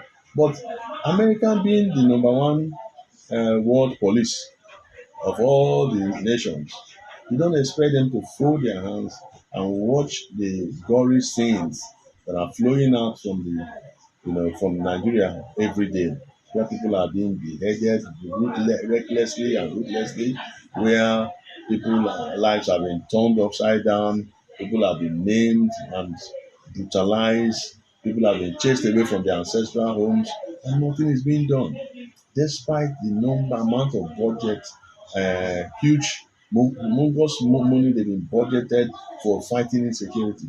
It ends up in private courts. And the kind of, when you fight a war that those who are fighting it are part of it, it becomes difficult to win. But most of the people fighting insurgency and insecurity are part of the problem. So that's why it becomes a problem. So I don't think that it is impossible for America to invade Nigeria. It has happened in the past. Now we blame the federal government and the state government, not only Edo State. It's no more news. We are aware how the bandit came into Nigeria. I would not want to dwell on it too much. It affects the community, even the rural area. Farmers that are even farming on their own inside my farm. I have almost 50 laborers. Do you know if I didn't employ security people, that village would not have been going to farm at all. And yet we are not feeling the impact of either the state government or the federal government. This place should be fair. What of Benue and Plateau? The government should wake up. For a very long time now, the issue of our insecurity, has been quite alarming. Yes, as a nation that is suffering insecurity, the economy of such a country is going to be stagnated. As a country is also seeking to grow our economy, it is also very important that investors from around the world are attracted to invest into the economy. And then let's also look at our citizens. If there's unrest regarding, if the liberty of the people is being threatened, there's no how people can go about their daily endeavors.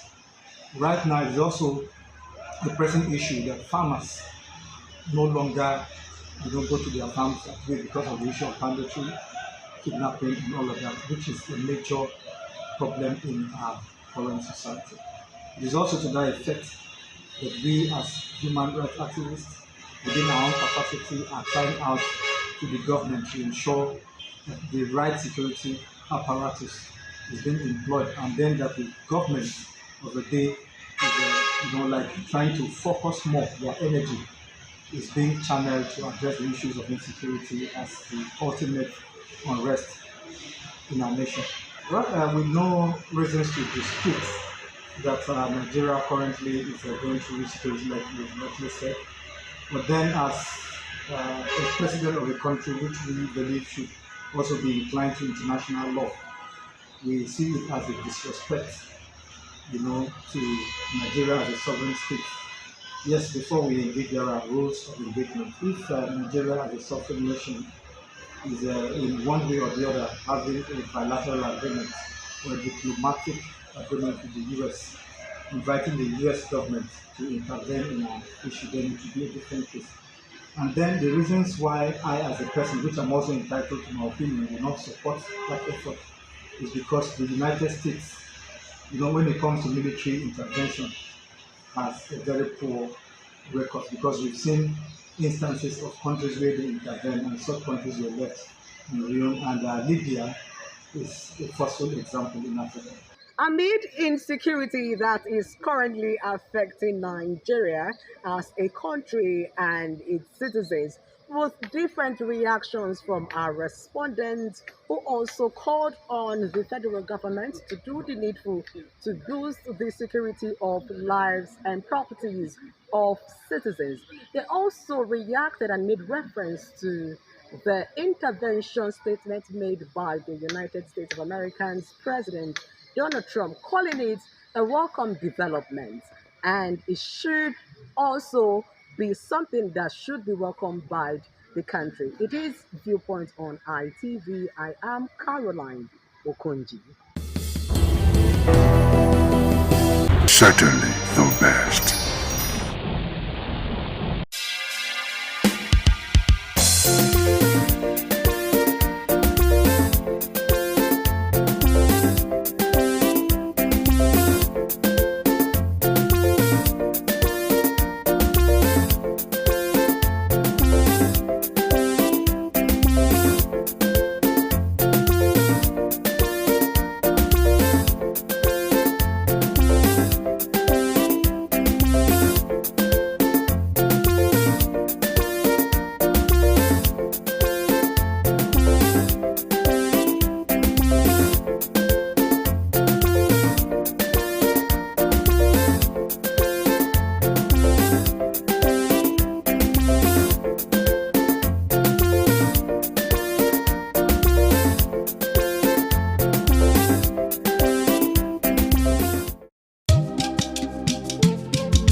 ITV, certainly the best.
ITV, certainly the best.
Certainly the best.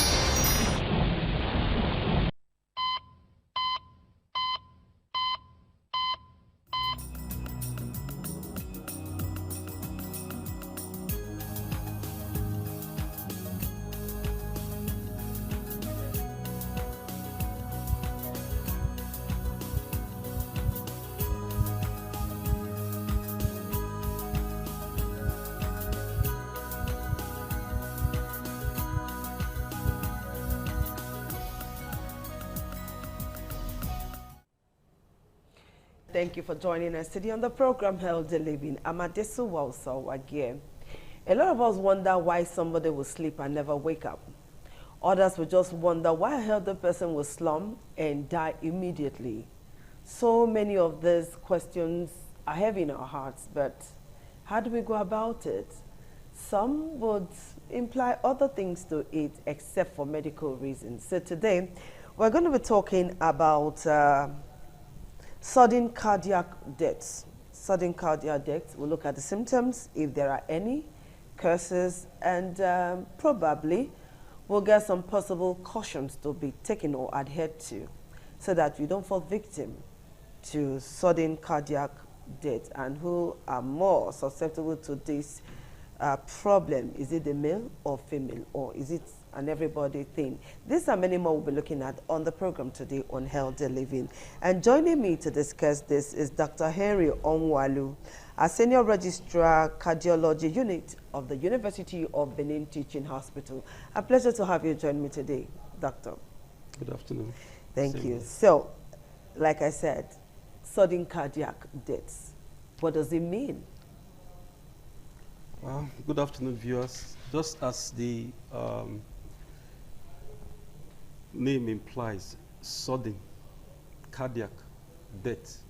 So that suggests an unexpected death that is sudden, usually within an hour of symptoms. And of course, in a patient or in someone with a known or unknown cardiac disease. I say known or unknown because most times people routinely will not go for checkup.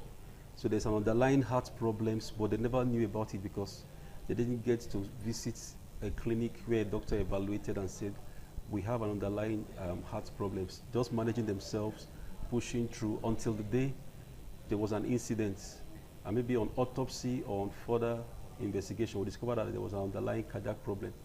So that's why we say it is sudden cardiac death. This one that is sudden, are there symptoms? Yeah, usually what we call a prodromal phase or signs and symptoms, where the person may feel, unusually weak or fatigue. Sometimes some of them it can come with chest pain, some chest discomfort or chest pain that cannot really be so clear. Just feel some chest discomfort. Some of them may have what we call palpitation. Okay. A sudden awareness of one's heart. Usually, the heart beats 247. You don't get to know that your heart is beating. I think you don't get to be aware of the beating of the heart. But when one begins to feel or be aware of the heartbeats, that's what we refer to as palpitation. Like what kind of feeling should that person have? As the heart is pulsating, you hear, you are aware that my heart is beating too fast, or it's beating irregularly. Sometimes there is this feeling of fear and the heart will suddenly jump. Other times it could just jump for no reason at all. According to laymen like us, for no reason at all. You say, why is my heart beating like this? There's nothing pushing you, or there's nothing that took you by surprise to have caused that kind of palpitation, but you just feel it. And other times you see people just said, hold on to their hearts, and then the next thing they slump and die. So such is a pointer to why somebody should get evaluated properly. For instance, it's not normal. I usually would not feel that heart jumping. Usually would not feel that heart, beating too fast. And for no reason you are feeling it. Well, it's okay when somebody is anxious. That could be physiological. Or when somebody is, exerting himself, or maybe somebody that is running. When you run, the physiological response of the heart is you feel your heart beating faster. And for this one, for no reason, you're just going about your normal activity, which you would do before. And you can feel the heart, jumping, like you say, that's what we call palpitation. That suggests that all is not well.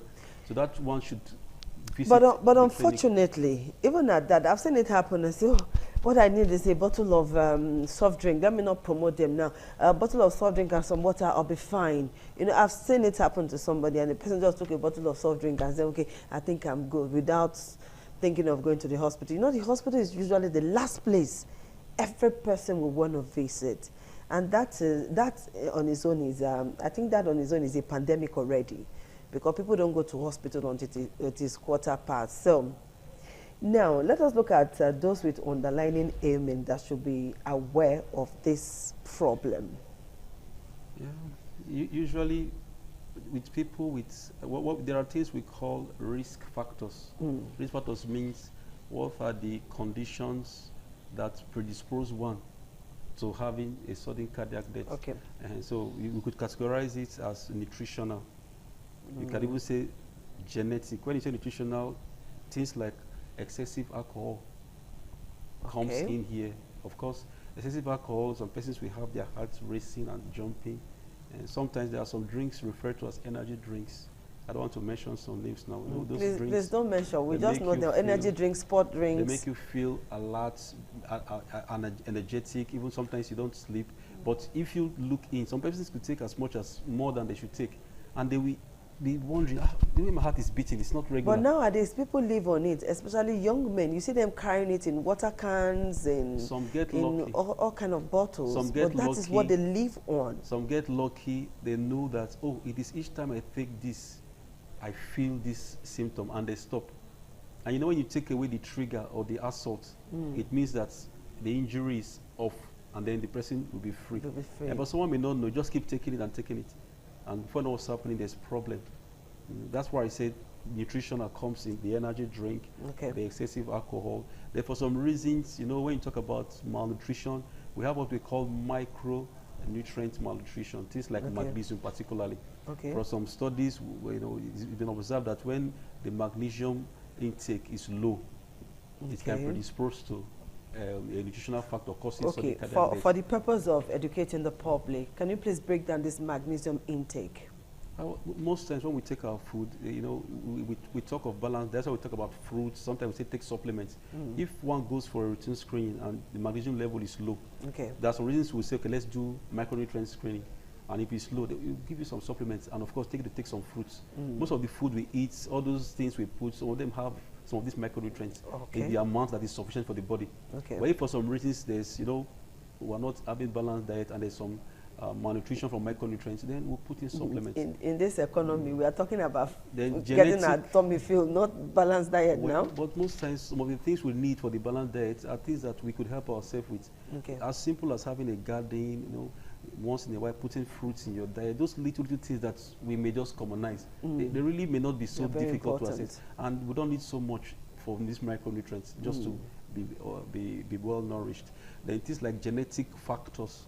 In genetic factors, a lot has to do with genetic factors because for some reasons it just runs in some family. You know, if in some family you have this history of people having sudden cardiac death, people just slump and they are no more, they slump, and particularly when it's multiple, that suggests that every member of that family should come for screening. So we can pick the problem earlier and then begin to see how we can manage the risk factors. It's not the person's fault, that in some families, for some reasons, we have what we call hypertrophic cardiomyopathy. The heart just excessively thickened. It's not your fault, but being aware, you know, one anticipates. And it's not a village people thing. Not necessarily. Because that is what we usually attribute it to. Not necessarily. Medically speaking, it's a genetic factor. That's why I said nutritional factor. I've explained that. I've talked about genetic factor. Now we're talking about what some of them we call them long QT syndrome. For some reasons, the electrical transmission in the heart, you know, because of some structural malfunction or abnormality of the genetic makeup. So the conduction is not smooth, it's longer, like you say, long QT syndrome. And that's predisposed to abnormal conduction. And that can cause a sudden cardiac arrest, and that's sudden cardiac death. And we have acquired, we have congenital. Of course, for the acquired, there are some drugs that can prolong the QT interval. So such drugs, in some conditions, are avoided. So there are some tests we do when the QT is prolonged. Some of those drugs are avoided because that can lead to sudden cardiac death. The patient already have a background problem. You know, then there are a lot of others. So we talk about genetic. We talk about I've mentioned nutritional. Yes, you have. We have what we call arrhythmias. Arrhythmias still talks about the electrical conduction of the heart because the heart works by both the mechanical and the electrical. That's what keeps the heart working. So with the electrical components, if there's any problem in the transmission, what we call arrhythmia, it's like somebody, when you say somebody is having what we call convulsion epilepsy, sometimes in this transmission in the heart, there's some disruption or abnormal flow. So that abnormal flow is what we call arrhythmia. One of them is what we call premature, I'm sorry for using a lot of medical No, go ahead. Well, premature ventricular contraction. If an ECG is done, sometimes it can be occasional, not to worry. But for some time, if it is maybe having it occurring like 10 times in an hour. That's significant. And that can give an idea of this person is at risk of sudden cardiac death. So having that, evaluating that arrhythmia can help us know and categorize. So there are a lot of other risk factors, but for time, just okay, there's one I'm going to ask you after this short break. All right, the program is Healthy Living on Independent Television. We'll take a very short break, and when we come back, we'll continue with questioning the doctor so that we can get answers to our problems. We'll take that short break now.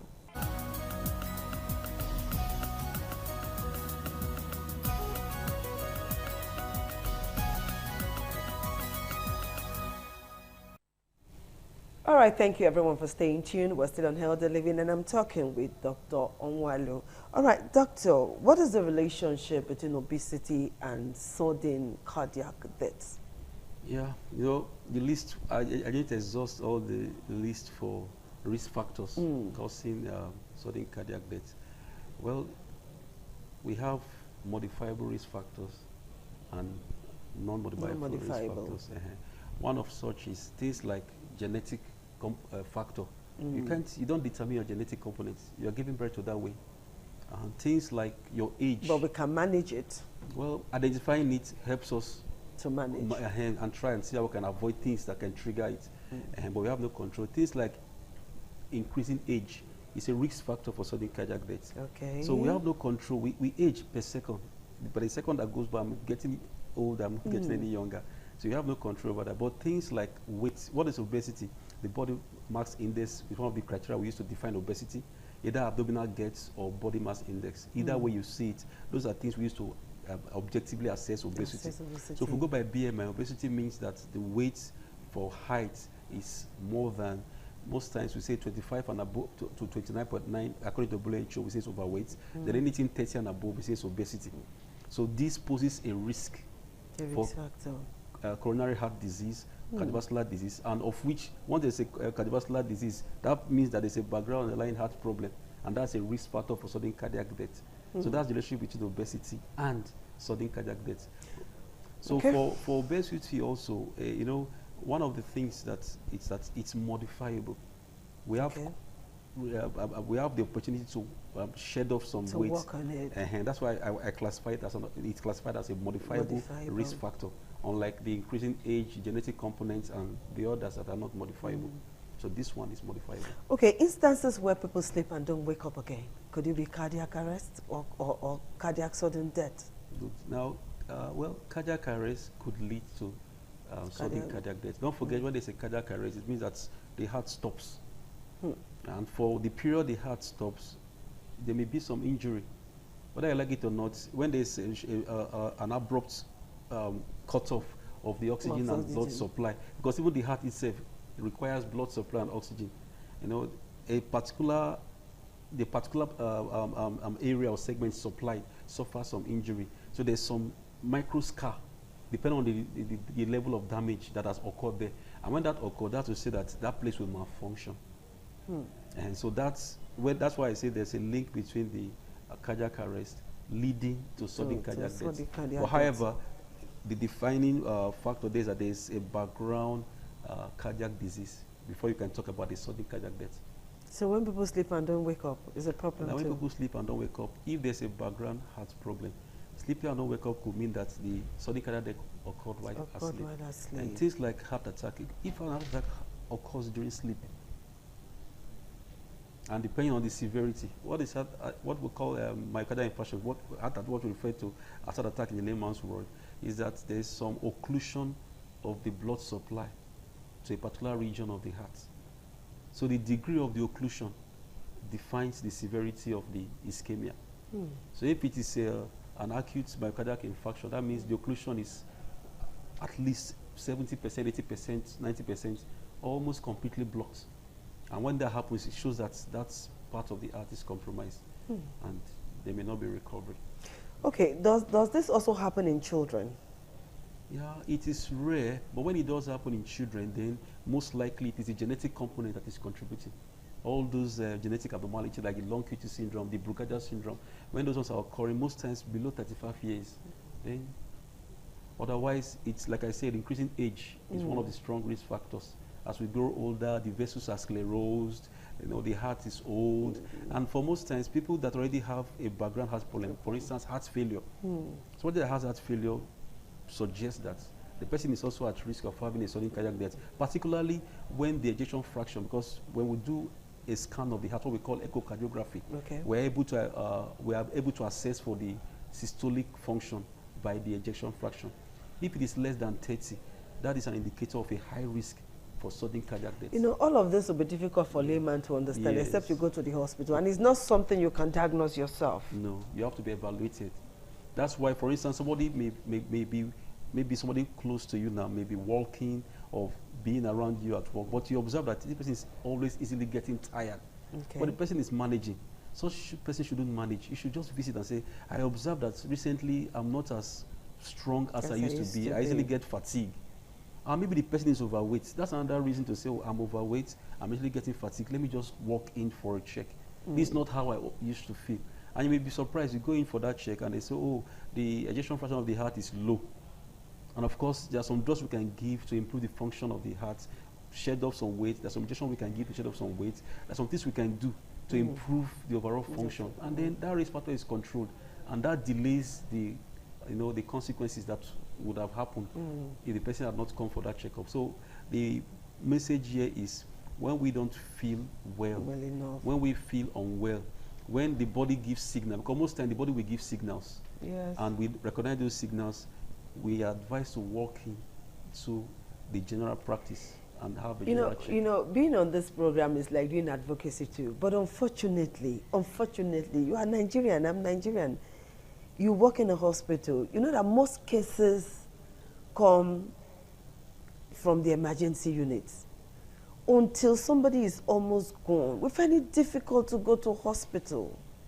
And the problem of this world is so much that anything can happen to anybody at any time. Somebody can just fall suddenly in the market and the person is gone.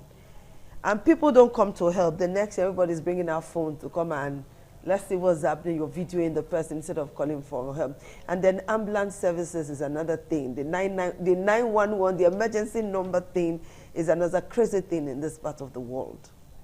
We don't really have it. I know we used to have some emergency ambulances I see at work. I don't know if that's still functional. I think those ones are still there. Fine. So thanks to but it should be everywhere. Our environment, we have that. However, well, it is what we are faced with. And that now will be a pointer to self-help. What you can do to prevent it, do. One of the risk factors I didn't mention was psychosocial. Psychosocial risk factor is something that we may be able to control. Things like things that can necessarily make you depressed, you avoid them, because depression is a risk factor for sudden cardiac death. Things like maybe, for instance, you know, well, your socio-economic status, really, you don't have any control over that. But just try and work harder to improve, because most times some of these things happen more in the low socio-economic status. Yes, maybe because, I don't know, the people high up there are able to afford medical, they can able to access healthcare easily because they are more empowered. So maybe that's why it occurs more in the low socio-economic status than the higher socio-economic Even for some of those who can afford it, hospital is the last place they want to go to. Rather, we'll go to church. We'll go and faith it out. Well, yeah. So relationship between faith and medicine. It has to be, there has to be a balance. There has to be a balance. Why there has to be a balance? Even if you want to faith it out, you should even know what is wrong before you faith it out. And if you know what is wrong, you're faithing it out, you know what you're faithing. So you can't know what is wrong if you're not evaluated. So I will still explain further that maybe ignorance may be the problem. What are you faithing when you don't even know what is wrong? What is wrong? And so I don't think there should be any clash. It's just ignorance, maybe. Because if you feel unwell, you need to be told why you are feeling unwell. So you are not working, get evaluated and say, okay, this is what I don't think ignorance is an excuse, because a lot of us are very good churchgoers. I believe in miracles, I do. So don't get me wrong, please. I believe in miracles, but you have to know, like you said, you have to know what is wrong with you before you can ask for a miracle or what is wrong with you. All right, Doctor, before we leave, then, can you just please tell every one of us, particularly those of us who don't like hospitals, I don't like hospitals, but I try my best possible to do all that I can. Tell us what to do. How should we look at our hearts before we start running to the hospital? Tell us how the heart should function, what we should look at for and how to generally take care of ourselves so that we don't become victim of our own mistakes. In the next 30 seconds, can you do that for us? Yeah, I can do that. Well, the summary of all we've just said is be aware of your health, know your numbers, know your body. Okay. You feel any slight change you cannot explain. You don't have to like the hospitals. Most times you don't have to have emergency per se before you walk in. We have what we call the wellness clinic. You just walk in, I just keep my routine. I make it a habit once in a year to go for general check. Like a birthday gift to yourself. Yes, and know your numbers. What are the numbers you should know? Know your BMI. Okay. Know your blood pressure. Okay. Know your fasting blood glucose. Okay. Know your cholesterol. At least this basic 4. Your BMI will help you know how you should discipline yourself to trim your weight down and your diet. Your blood pressure will help you know if you need an intervention to work on your BP or not. Okay. Your fasting blood sugar will help you know if you need to control that sugar. And of course, your cholesterol will help you know if you need to control your cholesterol. Okay. And if you can do this on your routine check at least once in a year, then at least you've done the minimum you should do. All right, doctor. Thank you so much for finding time to be with us. Today we cannot take calls. We hardly take calls on TV, but we can take calls on radio, and we do that on Thursday. So let me get this promise from you that we'll do this on Thursday on radio. Yes, doctor, yes. Thank you so much for saying yes. All right, people, this is what we're going to do today. Know your cholesterol level, know your BMI, know your sugar level, know your heart rate level, know everything that you need to know about yourself. And I will let you know that it does not cost much. There's a wellness clinic at UBTH. It's a government hospital. I'm not promoting that hospital. I've used it, and I think you can use it too. Hopefully the strike will be over soon, and people will go about their normal activities again in the hospital. So thank you, Dr. Nwalu, for finding time to be with us. So we'll see you again on Thursday, and that will be on radio. Until then, please take care of yourself. Don't drink too much. There are some sport drinks you should not even go close to, okay? All of this will damage your life if you are not careful. Bye-bye.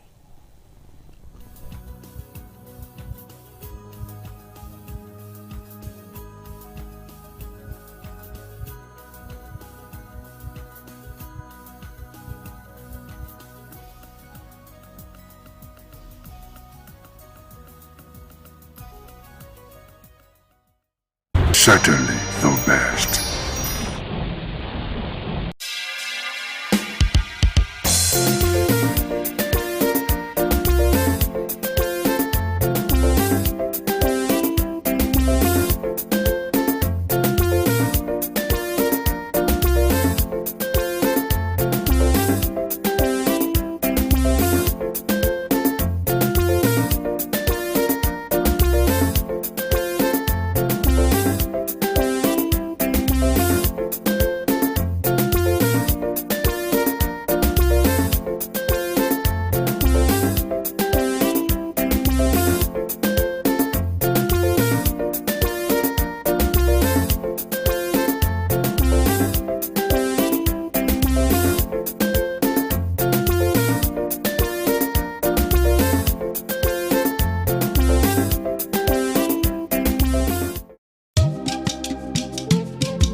ITV, certainly the best.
ITV, certainly the best.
ITV, certainly the best.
Thank you very much for joining us on the program, Healthy Living. What is the kidney? The kidney is an excretory organ in the body, which is for metabolism. Tuberculosis affects many organs in the body, but the common ones it usually affects is the lungs. Epilepsy is a neurological problem. Okay. It is an injury in the brain, which causes someone to begin to convulse, to go into fits. It is curable, but the cure is a long-term thing. If you eat well and avoid those risk factors that will make your immunity to be down, then the risk of contracting tuberculosis will be reduced. If you're healthy, then you're wealthy.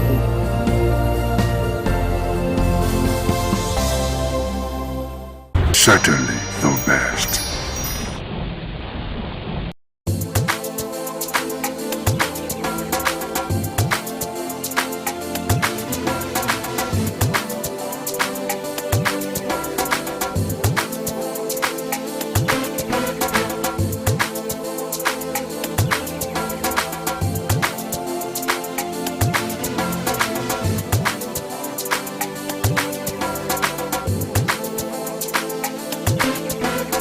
Welcome to Markets of Day, your weekly guide to the pulse of trade and daily living across Nigeria. In recent time, the rising cost of food items has continued to place pressure on many households. Today we focus on one essential ingredient found in the kitchens across the country, egusi, also known as melon seed. Whether it is used for soup, sauce, or local delicacy, egusi remains a favorite meal in many homes. On this edition of Market Survey, we'll find out the current prices of egusi, what is driving the change, and how traders are adjusting to the new realities.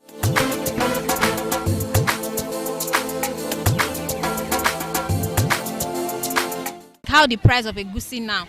But first, in general, it don't come down, maybe it don't go up. It don't come down, but no market. Okay. So how much until they sell now? How the cups of egusi? How much do they sell for cup? This cup of 500 before. Now 350. Okay. 700 before, come before 50. Yes. So now different type. Yes. This one now which one? Now Hausa melon be this. This now hand pea. Okay. Okay. So now this one now how much before? How much now? Before now 700 the cup. Now it don't be 450, 500. Okay. What about this one? This measurement, this one, we dey buy am before 15,000. Now it don't come be 7,000. For which one? The okay. What about the Hausa one? The Hausa one. Now they say na 4,000 before na 6,000. Okay, they say tomatoes cup for this melon. Many people no dey gree buy tomatoes, e no reach anything. Milk up now they take pass. So mama, how na they buy the melon? Now they buy am for bag or be basket? How na they buy am? No, na paint rubber. That is custard rubber. We dey buy am before 9,000. Now it can't be 6,000. The custard rubber. The custard rubber. So, but you know, say you talk and say a different type of egusi. So, so the one where you buy before. So, just tell us which one. Whether the ando, I been at the ounce. They buy the two now. For the custard rubber. The custard rubber for here. For outside, now I tell you 6,000 now. Okay. This one hand own. Before we dey buy am 11,000. Now it don't be 8,500. Yes. So this egusi I guess is in way they come down where maybe say suppose come down. I get the kind season way they come down. Yes, so now this season now. Now this season they don't they wash melon for farm. Now it go come down. After Christmas again go increase. Benin own 7,000. Now it don't be 4,000. For which rubber? Which depends rubber? Custard rubber. And so custard rubber, but I not price the bag. I not price the bag. And I custard rubber they take by. And I let Benin they see for down where they never peel. Also now they peel and come by themselves for their own. This one engine dey pin am. This one na engine dey pin am. This one na hand o.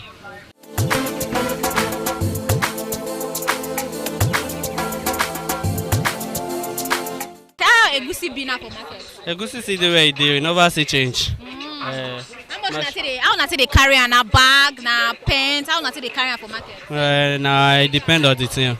We dey carry, we dey measure for the thing they buy. So it depend on how your money reach. So you can fit carry one bag, you can fit carry quarter of bag. So how much for those bags you wan carry am? If in case you want carry bag, is 200. So. As you take up now you see taste to taste your own gain and the profit. So na so you take do so. So how much na dey measure now for cup? Cup is 500, 600. Exactly. This one. NGO na 500. Hand pay na 600. The hand pay na the one they use and take pay. Yes. So that the two dey different for different, price. yes. So now this cup now this they measure. Yes, so like this. This one. This one if na engine, this one na 4,000. Hand do na how much? 5,000. For this one. This one na rubber. This one na rubber. So hand do 9,000. Engine 7,000. Last price. Yes. So there's nothing price past that one. No. If we two price, we fit give am 6.5. Do it because he na our customer, so na just personal customer.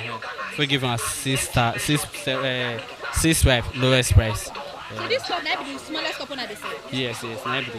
No, you see the second one. This one na 250 for NGO. Handle 300. Wow. So you talk and say handle the NGO day. That means the one where they use and say P. So what about the one where they never pay at all? Now they say that one. No, not they say that one. If in case you want to say that one, if you that one too much, that one they're not the measure for cup. If that one too much, either 300 or 400. What do you say they measure as? They measure for cup. Exactly like this. And this one. I saw that they sell. So now you talk say the price now still the way it is. You see the way it is. Since when this price they be like this? Now since last year now. Since last year now you see the never second that. But they say egusi they get season wey this say they cheap. The season so the last time so that this last month now. Some sell this melon for 9,000 now. Some sell 7,000. So this period now, I know shall say new melon go soon come out. So new melon come out now go. Maybe if a new melon come out now, go see come down small.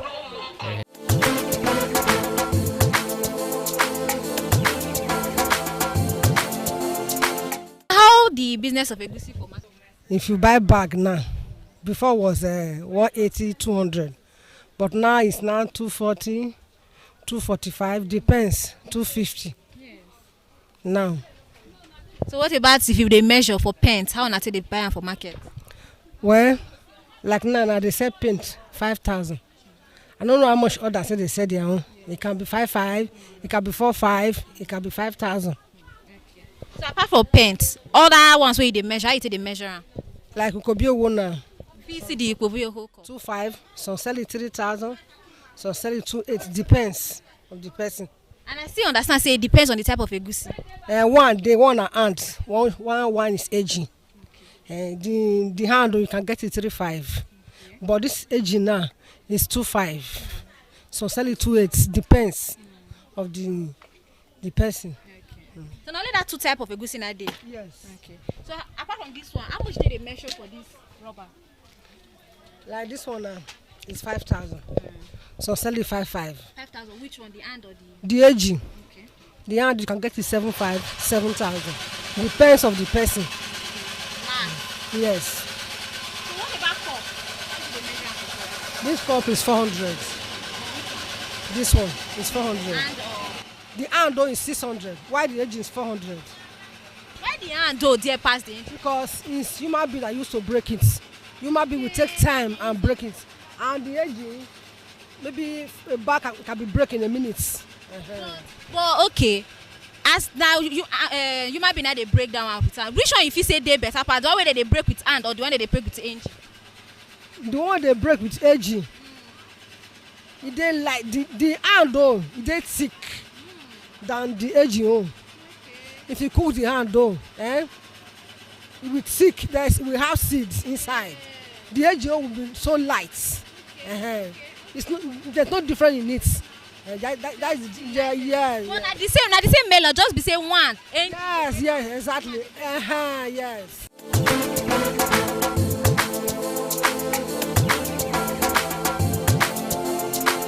The melon, sometimes e go come down, sometimes e go there. So we not gonna know the one we dey for inside. Even the outside when we still dey follow dey buy, some they will say e cheap, some go say e there.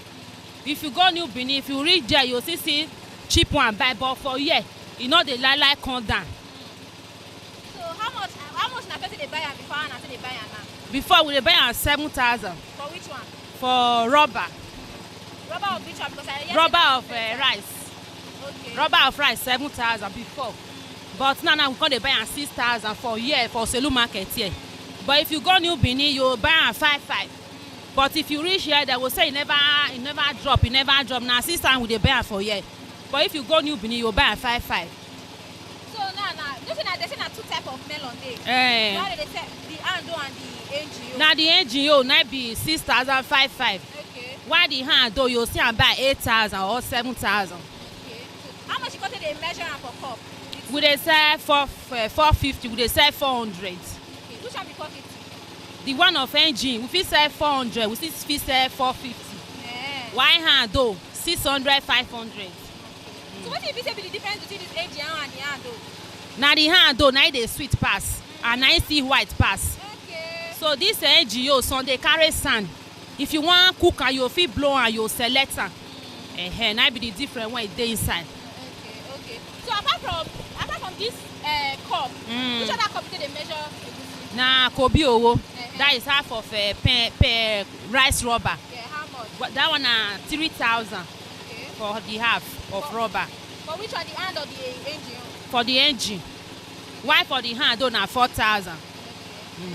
So now you say the price is now never too come down like that. E never too come down because e go come down, e go still go up. E dey wave. Well, you suppose get season wey be say egusi go take dey come down, wey be say e go cheap for na when you need come outside. When you need come outside, when the plant come outside, melon go still come outside, e go still drop small. So like this one will never reach that season? No, e never reach. That's why it's still there on the outside. Yes. So between how na they buy and before na they buy, and like how much difference? If you talk like how much difference wey dey now they like 1,000 different now before na 7,000 now na 6,000. Okay. So if you get the time that they buy and pass like for a lower price. Before that time, I don't say not be now again. How much they buy am? That time we dey buy am 2,000, 3,000 for rubber. 1,800.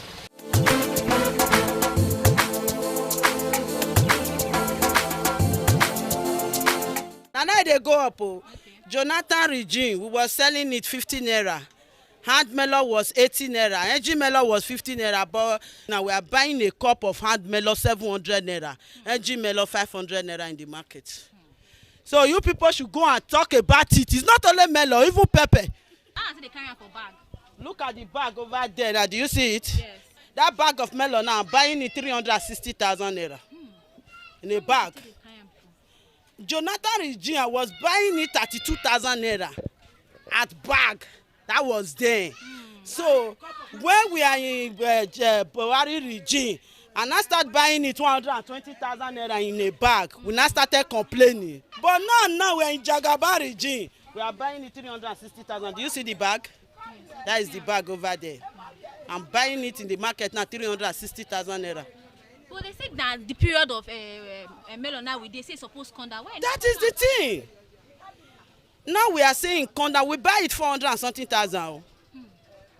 We bought this particular bag 420, 430.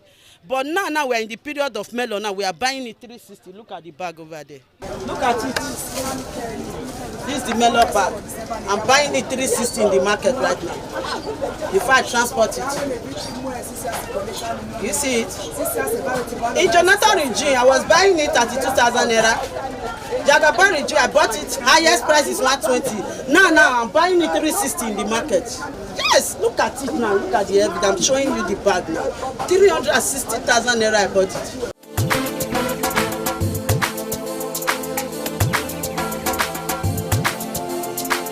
Egusi call down small. I dey sell 450, I dey sell 400. I dey sell 450, I dey sell 400. So how much did they carry it for market? Now bag you dey carry, abi you dey measure? No, na measure I dey measure. Because I no get money for bag. I dey measure. So that measurement, how much did they carry? That measurement I dey carry am. The time wey be say I never know as e dey sell, I dey carry am 3,500. But now na 3,000. Okay. So how you say they can't measure am? Because now two type, ando and NGO. Hand you na dey front. There the one wey dey back na NGO. That hand you 650. The NGO I dey sell 450, 400. For cup? Yes. Which other thing you say they measure am? Which other side you say they measure am? Nah, just only this milk cup. Now you say they measure for the... Yes, yes. So what if you say be the difference between that NGO and the ando? Different day because that NGO, that hand you jare, they cook am, they say they sweet pass NGO. Na make am. So na that one be the difference. Na make am dear pass this other one because it's... Yes, na how they take break am na. No be edgy. Person wey dey break come for me na edgy. If e no break for me, I no go buy. Because that one wey be say they sell. Yes. They miss am. Okay. For market they miss am. But if that woman no break for me, I no dey buy. They miss am with which one? They go mix the two together. They go say na hand. But only hand you own. If that woman come, he break for me, I go buy. But if he finish, I no go buy again because they miss am. So how you go tell no say they miss am? If I touch am, different day. Because if you touch hand you, it go shook your hand. But here you, if they miss am, you put am for hand, you no go do anything. You just do like that. You no go chook your hand. You no go chook. Yes, yes. But that way they miss now. Of course, they sell and the way they say hand price. Yes, now. Now so that they go see their own for inside. As I buy, now I go sell. But I know they miss am. But they say now the season of egusi now with this. Yes, now. So why the price is still be like this? Suppose come that pass this one. As they sell for here now. No, say here now with New Benin, no be the same. Like what will be the difference? New Benin now they fit sell 2,800, but here 3,000. That be the difference. But that means but it be like what we say some person they go buy for New Benin. If you go buy for New Benin, sell for here. How you go taste that way you buy? All that one they get the power to take go that side now. Person wey no get power go see dey here go dey. If na 109 dey inside, to me I'm okay. But some people they find big money for inside. As it talk, if na small money na dey inside for me, I'm okay. Na so it be.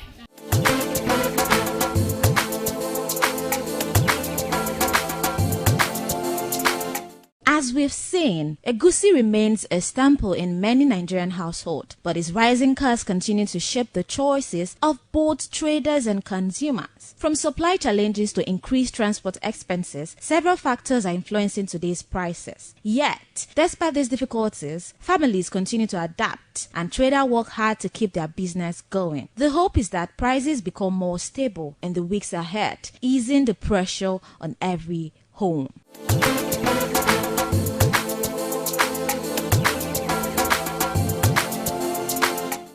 To the end of today's edition of Market Survey, and we've got to understand that the prices of egusi generally have increased compared to the fact that we are currently in the season. It is still on the high side. I've also got to understand that we have two types of egusi. We have hand egusi and we have machine egusi. I also get to understand that the one for hand is way expensive compared to the one of machine. And that is it on today's edition of Market Survey. I am Stephanie Notoriwa. Thank you so much for staying tuned.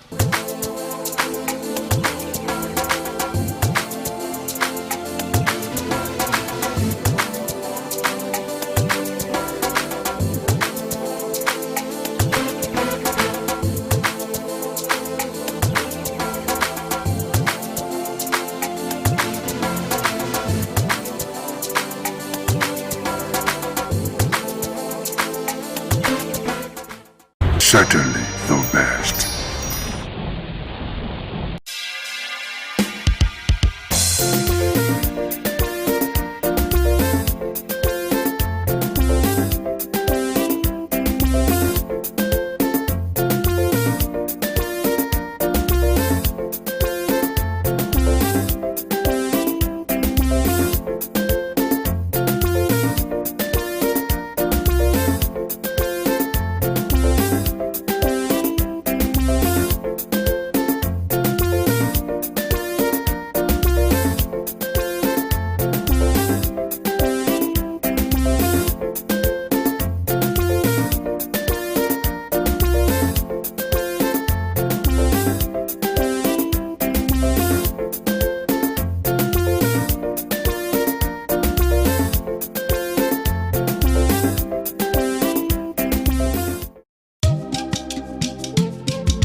ITV, certainly the best.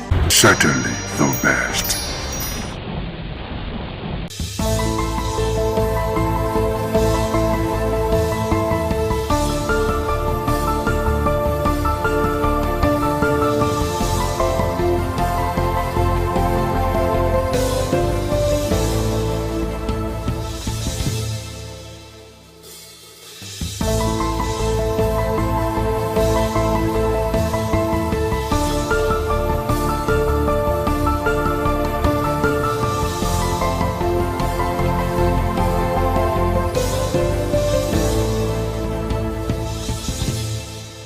Hello there, thank you for joining us on this special interview series on independent television. And I'm Sonny Duke Okosun. Our guest today on the program is the Ambassador of the European Union to Nigeria and ECOWAS. As a matter of fact, the Ambassador of the European Delegation to Nigeria and ECOWAS, His Excellency Ambassador Gauthier Mignon. Thank you for obliging us your time. Thank you very much for your kind invitation, sir. Okay, how would you describe your presence in Benin so far? Is this your first time in Benin City? Actually, it's my second time, but I came in a private visit the first time because I hadn't presented my credentials yet to Mr. President, so I could not engage officially by the time.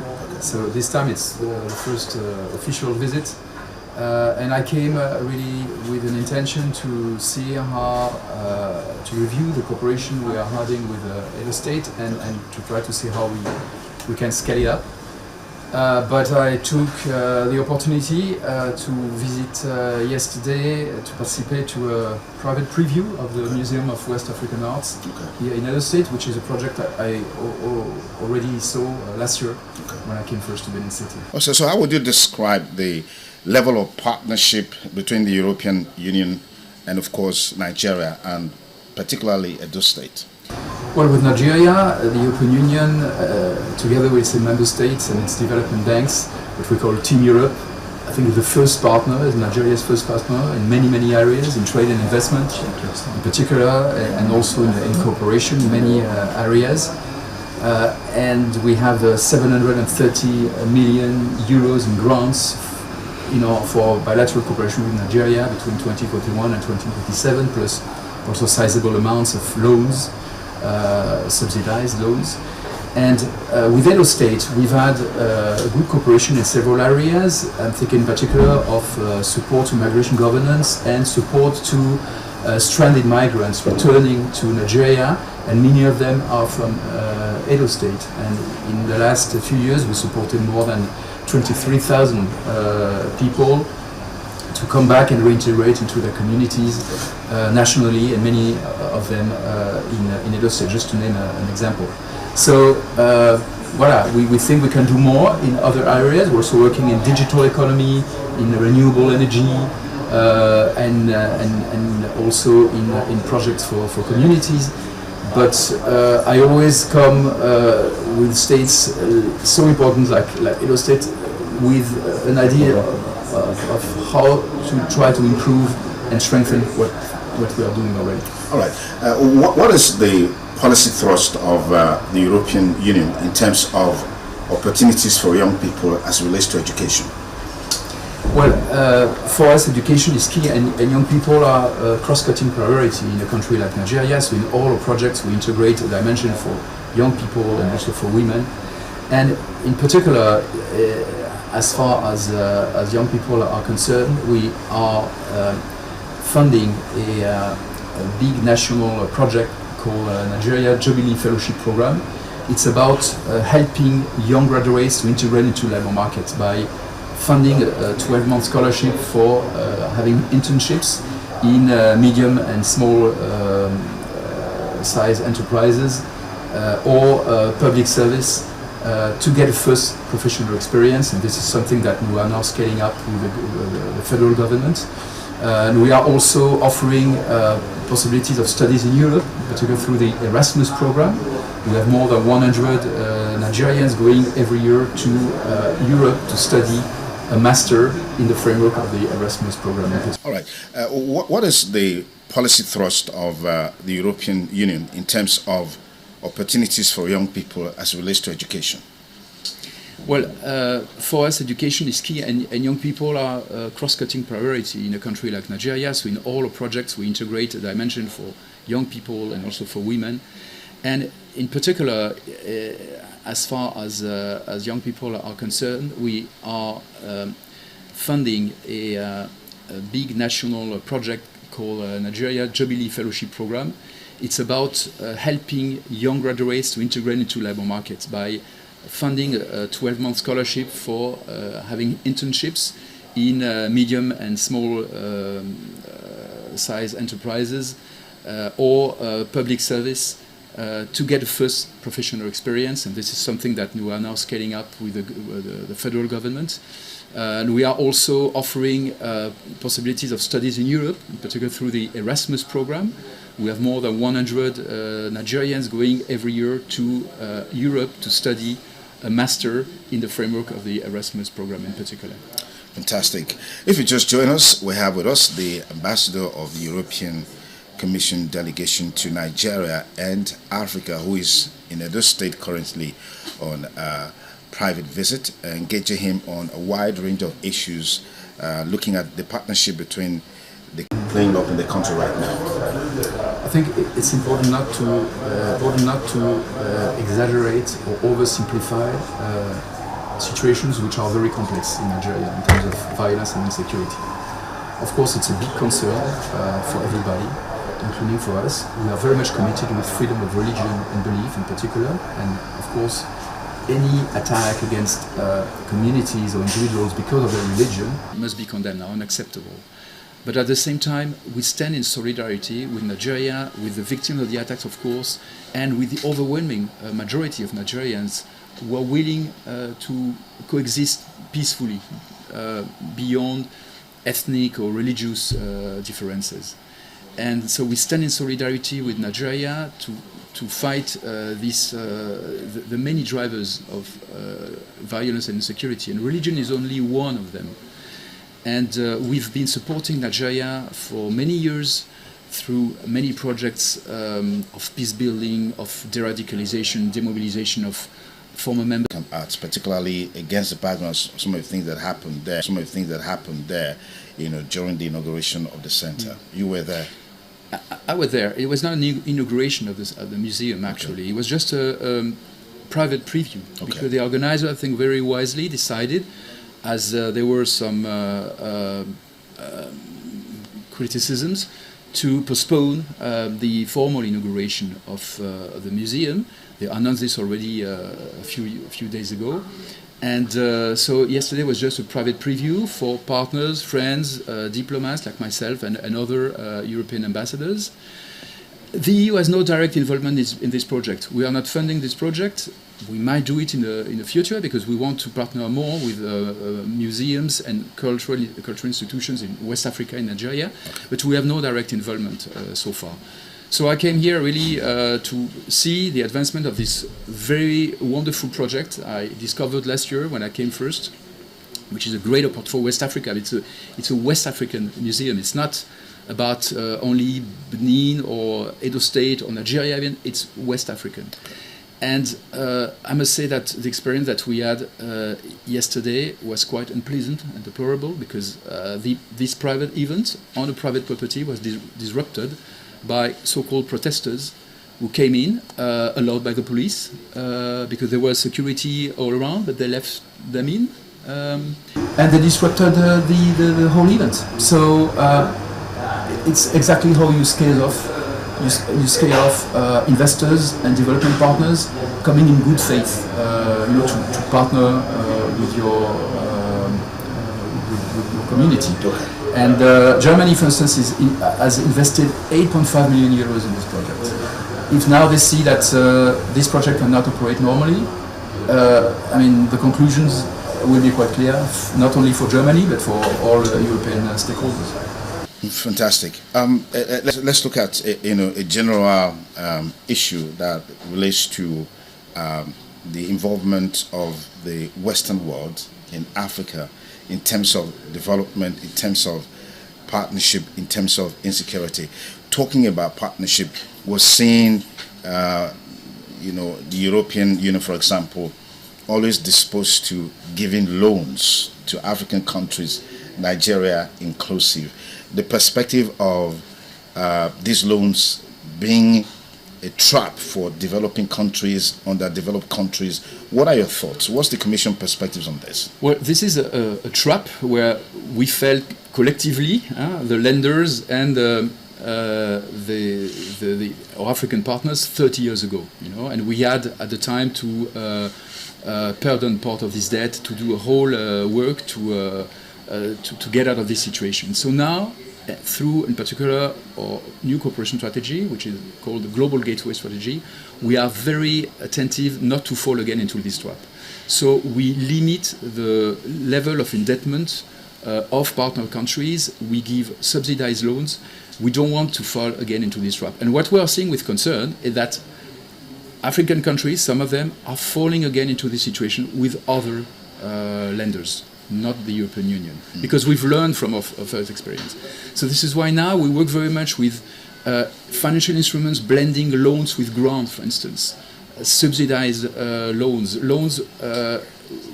which create revenues for the country, so making sure that they can be reimbursed. So it's really a point we are very attentive to. On a global scale, we've seen the disappearance of peace, so to speak, at the global level. I mean, the Hamas-Israeli crisis there's a ceasefire, there's some sort of agreement, but we're still seeing some measure of violence.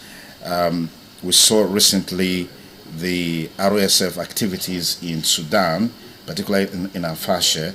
That crisis is still going on. And these activities or events that are unfolding globally that undermines peace globally, what's your perspective of the fact that it's like the world is hamstrung in terms of dealing with these issues, nipping them at the bud before it blossoms, it flourishes, snowballs into huge crisis like you're seeing now in Sudan? Hunger is there in Hamas. There's starvation, there's poverty, and all of these issues happening. Why is it so difficult for the world leaders to have a consensus in terms of how they can respond to these issues? Because we have collective rules in the United Nations Charter, international law. And what we have seen over the last 10 years or so is that very important players have not respected these rules. Take the case of Russia in particular. Yeah, Russia and Ukraine. The Russian invasion to Ukraine, which started in fact in 2014, then it became full scale in 2022. Then we, each from a permanent member of the Security Council, and then when the law starts to be broken here and there, it just becomes contagious. Ambassador Gottner-Mignot, thank you so much for your time. Truly appreciate this conversation. Pleasure. Thank you, sir. Okay, I've been talking with Ambassador Mignot, who is the head of the European delegation to Nigeria and Africa. Is currently in Edo State on a visit, and we've been engaging him on a wide range of issues. Thank you for staying with us, and have a beautiful day ahead. Bye for now.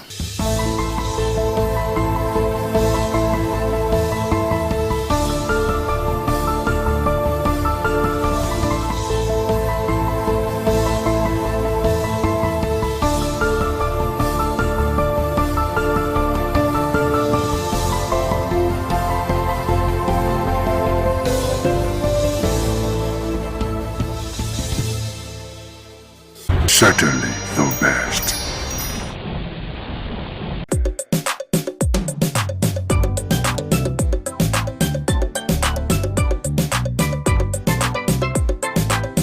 Certainly the best.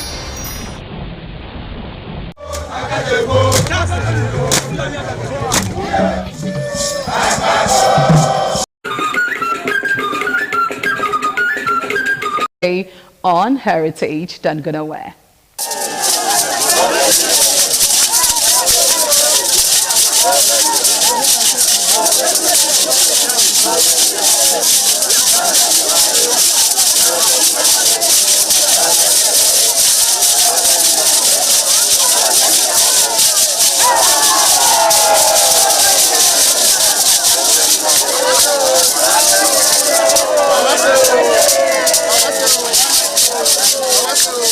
Top on the list of the initiates was the eldest son of the Esama of Benin and former governor of Edo State, Chief Lucky Nosakare Igbenedion. 11 of his siblings, namely Bright Ayamekwe Igbenedion, Honorable Charles Osemwige Igbenedion, Peter Osawari Igbenedion, Dr. Fred Osamui Igbenedion, Barrister Mike Osarene Igbenedion, Efosa Douglas Igbenedion, Ukpunwa Ernest Igbenedion, Osawe Igbenedion, Edosa Igbenedion, Dr. Daniel Omorige Igbenedion, Agbon Steve Igbenedion, as well as the Executive Director Operations, ITV and Radio, Chief Elder Ugbeide Nwonse.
It was a vital aspect of Okada community's cultural heritage, which emphasized the significance of age, responsibility, and community service. Over 50 notable sons of Okada were also initiated. According to tradition and customs, those initiated, dressed in white traditional attire, were made to undergo some rituals, while the Odionwe pronounces blessings on them and assisted them to take a seat with the elders.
ugieni madonna imazedio ogero obesni agbe e manazo o ugieni madonna. You will have to serve the community for 30 years before you come to this stage. They will ordain you your title. Then by then you are one of the elder. This year now, we don't read the year, so that's why we can do this year. Historically, joining the Elders Council, an individual must have reached a certain age and must have made significant contributions to the community through leadership, service, or other meaningful ways. There was jubilation in the community as sons and daughters of Okada, both at home and in the diaspora, trooped out to be part of the ceremony, with various homes of the initiates agog with festivities. Friends and well-wishers of those initiated into the Elders Council jubilated at the Ogwedion after performing all traditional rites. The elders, known as Edion, danced to their various homes where guests and family members were entertained.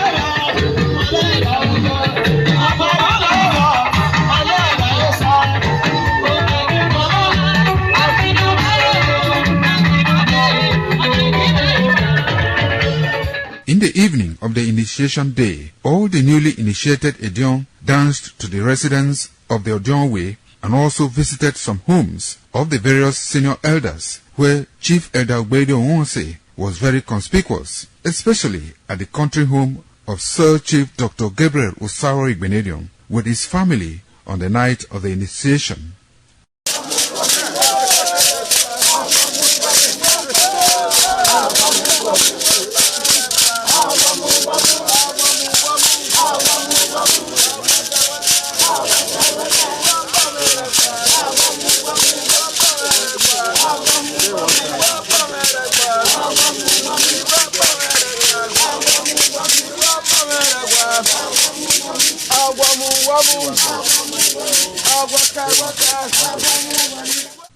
On the following morning, as part of the rites to be performed by the newly initiated Edion in Okada town, the initiates, led by Chief Elder Ogbedio Onwonse, visited the Esama of Benin, Sir Chief Dr. Gabriel Osaro Igbenedion, at his Okada country home residence to pay homage and appreciate him for all he has done in the development of the community, which has placed Okada in world map. They also thanked him for his role in the success of their ceremony. They commended the Esama of Benin as a custodian of Benin cultural heritage and for revitalizing the age-long tradition of the age-grade ceremony.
Oh, my son, my dear. We say, oh, my dear.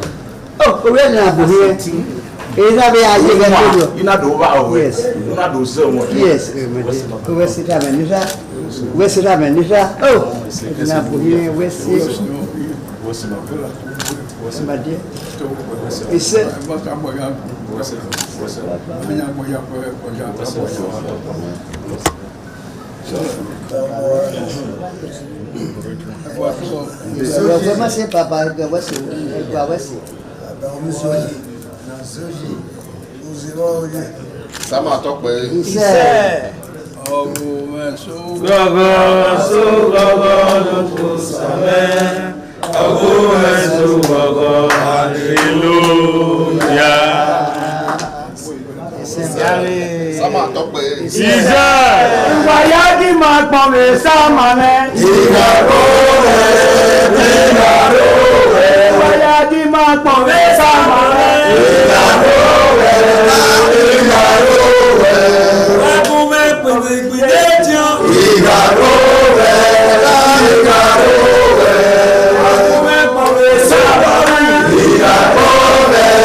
The Esama of Benin Kingdom thanked the new Edion for visiting him and advised them to always abide by the rules and regulations of their new positions. The Esama urged them to indulge in what will continue to bring development and progress to the community. When I say it's your job, I wait to us and I know what I've ever said.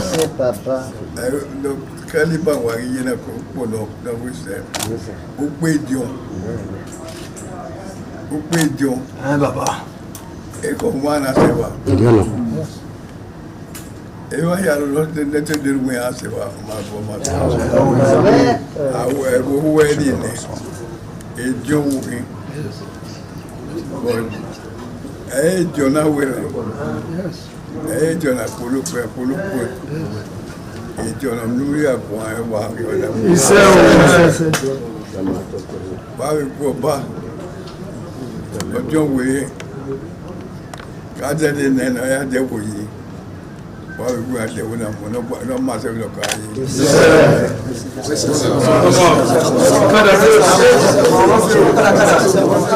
The new Edion expressed excitement as he danced and rejoiced before the Esama of Benin, Sir Chief Dr. Gabriel Osawari Benedion, who also joined in the dance.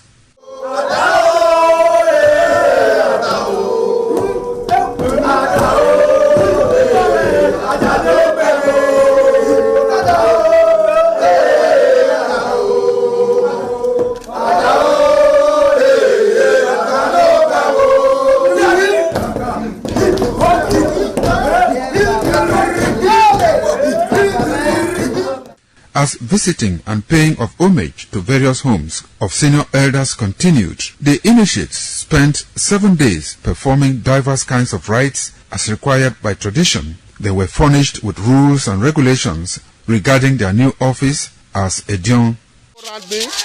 That I grew up in this community to the point that they have now also chosen me as an elder in this community. It's a thing of great joy. All thanks to the Esama of Benin, my people, my family, everybody, all Okada community for this great honor. I am very, very grateful. Well, this is my brother. I'll call him my uncle because he grew up with my father. I'm so proud of him because we are doing the same rituals as the Edions of the Okada. It is our duty for us to make this place a greater place, for outsiders to come and see the goodness of God in Okada. And I'm proud of every one of us here. So shall it be to each and every one of us in Jesus' name. The celebrant of today, Ogbede Uwenfwe, is a very bosom friend of mine. He's also a colleague. I had known him for over 30 years and we have maintained a very close relationship. As a cultural enthusiast that I am, event of this nature, I'm always very grateful to God to be part of it. Unique and historic in all respects. Nothing can be more of a joy to anybody when you are recognized in your community. Firstly, today he is admitted into the rank of the elders. That means he dine, wine, and share opinion with the elders. So he's no longer the baby of yesterday. And we have also admonished him to say that he must know that today's investiture is a call to service and a call to greater responsibility. I'm most grateful to God for the privilege of being part of this event. I'm one of those that have been elevated. I've been a youth, but today I'm happy being an elder in Okada. Yes. It's a thing of joy. And our daddy's environment to come attack him, facilitate with him for the Lord he has done for us with the Okadians. Daddy has tried for us. We will continue to serve him. It's a pleasure.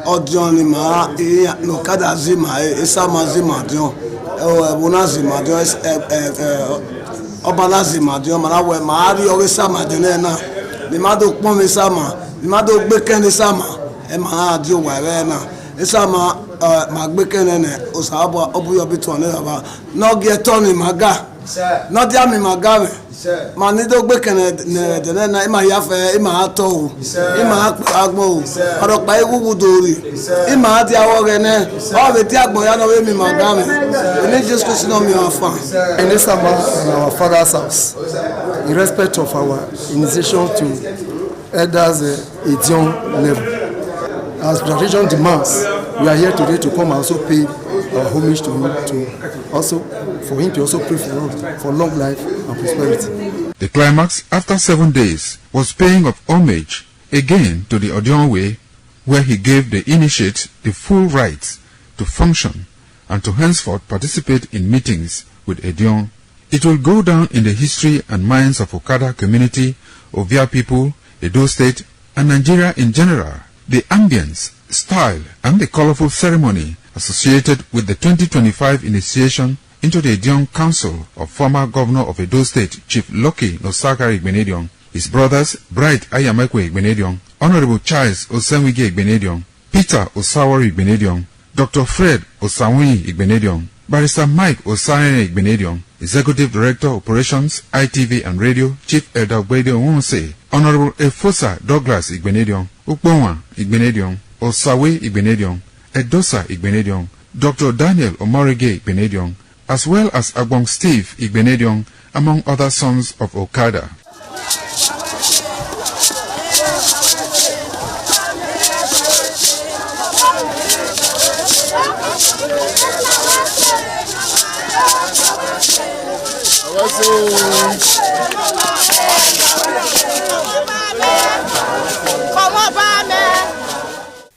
All right, you will agree with me. It certainly has been an exciting time today on Heritage, looking at the initiation ceremony. We say congratulations to each and every one of them. Yes, talking about our tradition and our culture. So we'll be seeing again next week for another exciting time on Heritage from Ovia Northeast Local Government Area here in Edo State. We're saying to have yourself a blessed day. Bye for now.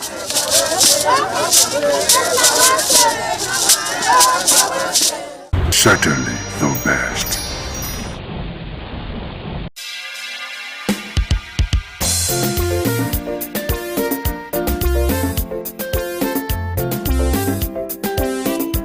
This is ITV. Certainly the best.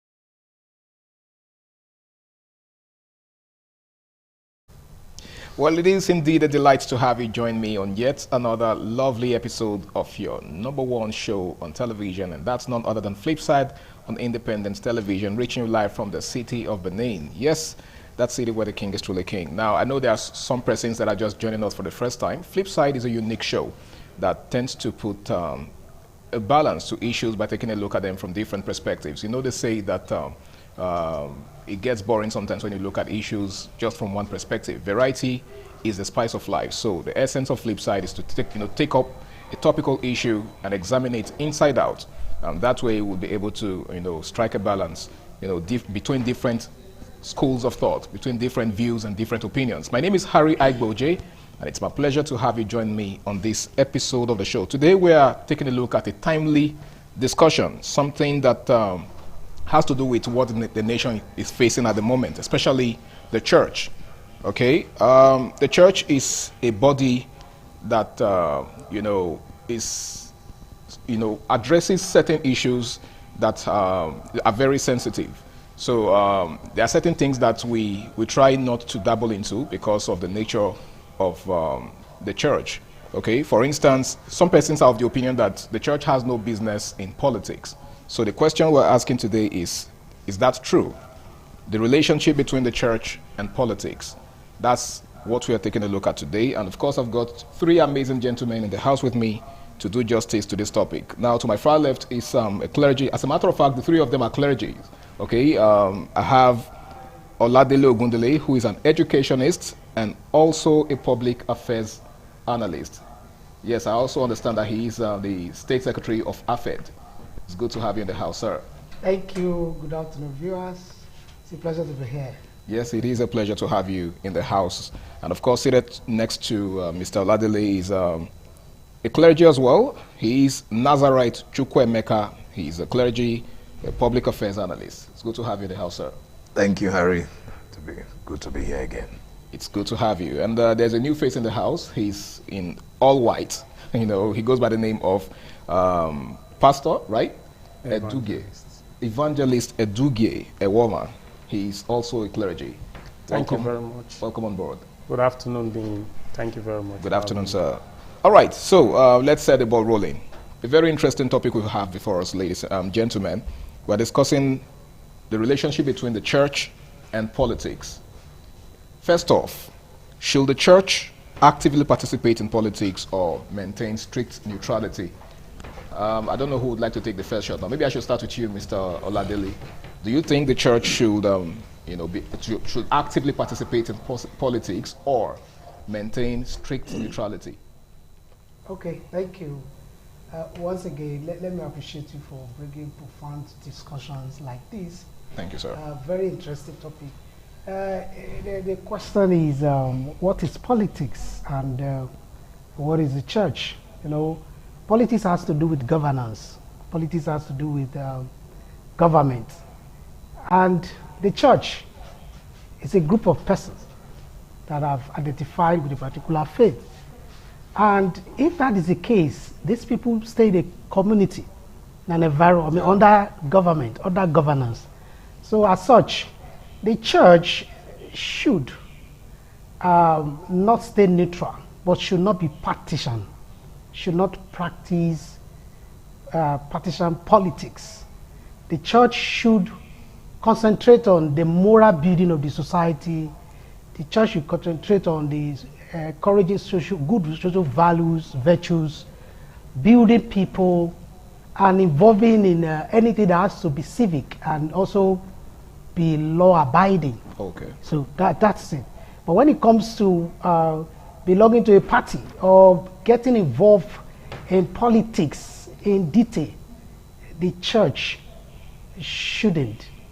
I won't say church should stay neutral. Okay. Because like I said, in Matthew chapter 4, this is always my point. I said, when the devil came to Jesus Christ to test him, he actually came with two things. He came with politics and religion. He said, if you bow to me, that's religion, worship. I will give you this kingdom. That's politics. Politics, okay. So they go together. Devil is smart. And Jesus Christ knew, I will get the government, but not through this method. So as such, he didn't bow. Okay. He has to use the prescribed, organized, or proposed method that God has ordained. And one day he will take over the government of this world. Okay. So as such, the church should involve in politics when it comes to probably like civic responsibility. Yes, civic responsibility, voter education, building social values, encouraging people on how to do things in the society. The church have a large number that can influence politics, okay. that can influence social and good values. Okay. So the church, but when it comes to public endorsement, public partisan politics, okay, the church should be careful. That would be my piece. The church should be careful. Yes. All right, let's re-examine the question, Nazarite Chukwemeka. The question says, should the church actively participate in politics? And he said that it's okay for the church to participate in politics, but it is totally out of place for it to be partisan. Now, doesn't partisanship have to do with being actively involved? I don't think so. Okay. I don't think so. The church should be active actually in politics, and from me I take it from the angle of being deliberate in discipling people who can also be involved there. Discipleship. Like mentorship? Yes. Mentorship, we use it secularly, but in the church terms, we use discipleship. Discipling people who can run in that light. We read in the book of Isaiah chapter 9, describing Jesus. He said, government shall be upon his shoulder. Yeah. And so the church has to be consciously and actively and deliberately and intentionally involved in discipling people that we get there. That's when you study people like Joseph and study people like Daniel. These were godly people who were involved in politics. In quote. So the church has to be, but not to be partisan. I don't personally believe that to be active means to be partisan. The church has to. So by that, do you mean that someone from the church or a Christian cannot aspire to any political office, because that's partisan politics? The partisanship, no, you can. A child of God can. Okay. But for a church, bringing an endorsement is where I'm trying to bring it. But an individual can aspire. And of course, you can go there if you're not a party member, so to speak. All right? So, in fact, I thank God even what quite a number of churches are doing these days, raising political departments in their churches. Yes, putting HODs that man those department. Yes, though the churches, quite a number of churches started it quite late, but it's being later than never. Okay. The churches are beginning to realize that this ought to be. But as far, like my colleague said, endorsing parties where I'm having a challenge, Okay. yes. So, but individuals in different churches can aspire offices and should be given the needed support by the Independent church. of the church's Of course. influence. Yes. Okay. And they should be given the needed support that is required of By the church. Yes, they should. All right, Evangelist Dugie, endorsement. Do you think it's appropriate for church leaders or the church, as a body, to endorse a candidate for a political office? Thank you very much. I will not want to answer that question directly.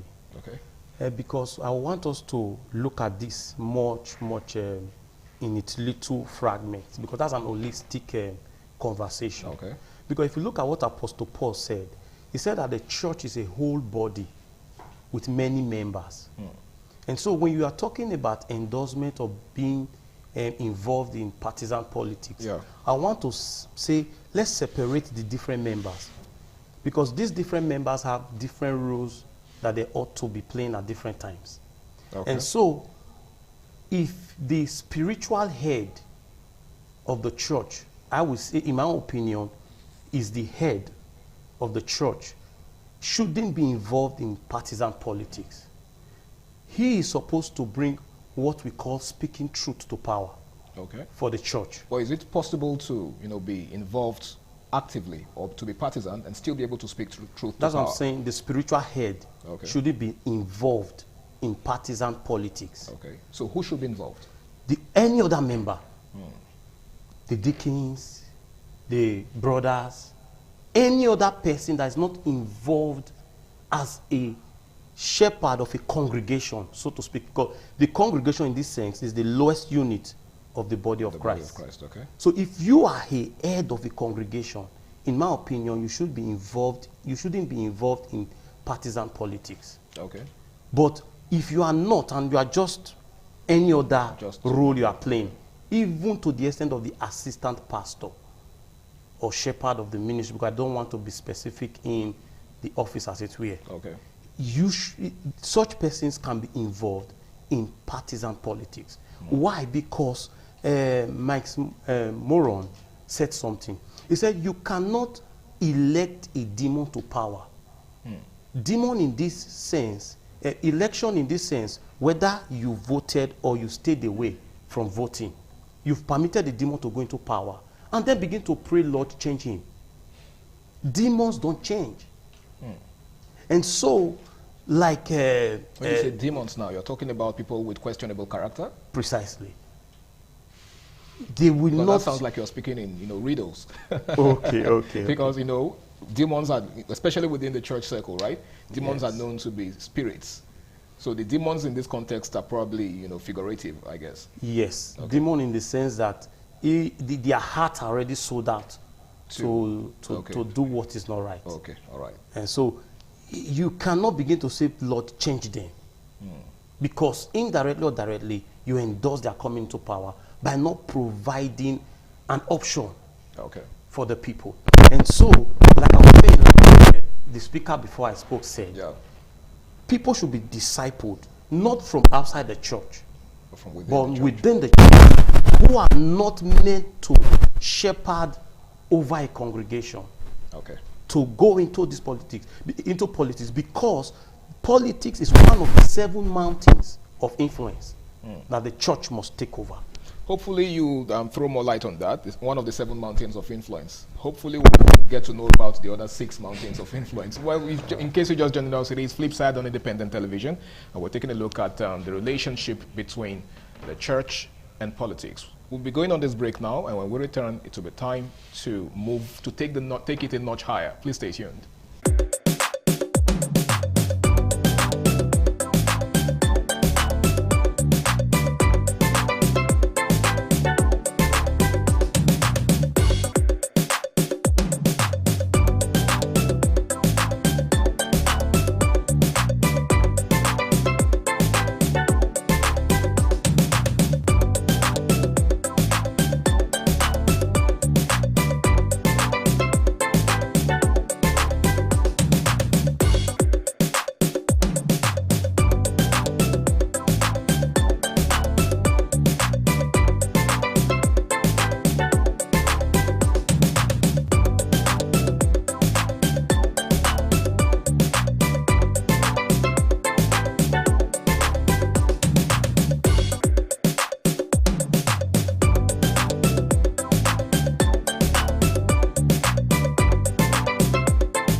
Thank you very much for joining us on the program, Healthy Living. What is the kidney? The kidney is an excretory organ in the body, which is for metabolism. Tuberculosis affects many organs in the body, but the common ones it usually affects is the lungs. Epilepsy is a neurological problem. Okay. It is an injury in the brain, which causes someone to begin to convulse, to go into fits. It is curable, but the cure is a long-term thing. If you eat well and avoid those risk factors that will make your immunity to be down, then the risk of contracting tuberculosis will be reduced. If you're healthy, then you're wealthy.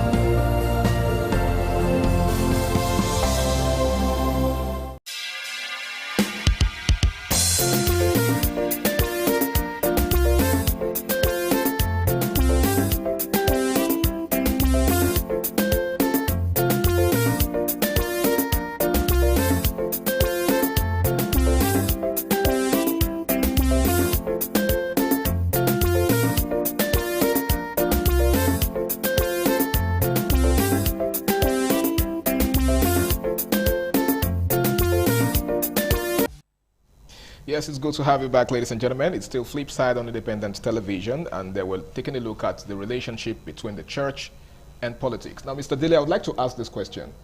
In recent times, there have been hues and cries about certain clergy, certain pastors, certain ministers, certain evangelists being more vocal in criticizing, certain political regimes than others.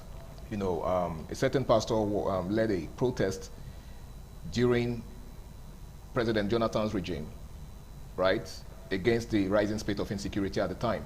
But this same pastor and some other persons, have been accused of silence in this regime, especially considering the fact that the insecurity or the security situation has worsened.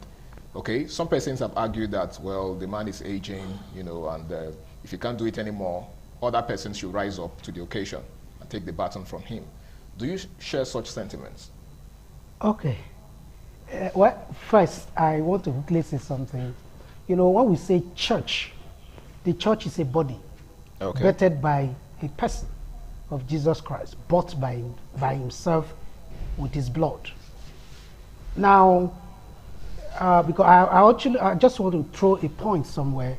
When we say the church should develop people for politics, if the church concentrates wholly on the assignment given, and the member chooses to take the path of politics, it's different from if the church pick person and developing them for politics.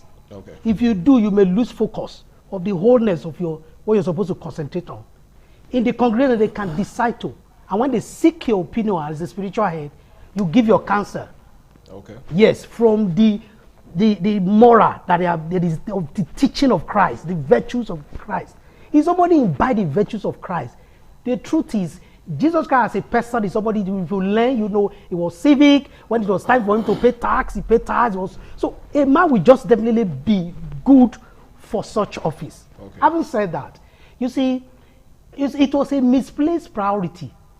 I'm sorry to say, because I don't have I don't have the ecclesiastical authority to say some certain things. Okay. Yes, even as a clergy. What happened, it was a misplaced priority to become vocal, and that's where we missed it. From 2015 till now, that's where the church missed it when it comes to politics, and we are reaping the effect. Okay, a quick question. Would you consider that partisan politics on the part of the clergy in question? It was, sir. It was. How so? Okay. Like I said before, if you use the pulpit, the authority you have, to sell, whether directly or indirectly, a candidate. Okay, but in this context, he wasn't exactly selling a candidate. Don't you agree? I mean, he was protesting. As at that time, they did. We are all here. As at that time, it was. In fact, there was a time a particular minister, renowned in this nation, was calling Jonathan and say, why are you behaving more lukewarm? Okay. You understand? It was very obvious. Okay. And that sent a signal to all of us, the proselytes. In the church setting. In the church. And now we had a particular perception about that person, and we went this way. Okay. And we are reaping it now. So it's actually, that's what we are saying. Using the pulpit to have a public endorsement, whether directly or indirectly, is different from using the pulpit to teach the moral and the virtues of Christ and encourage whosoever that want to go into that to go into it.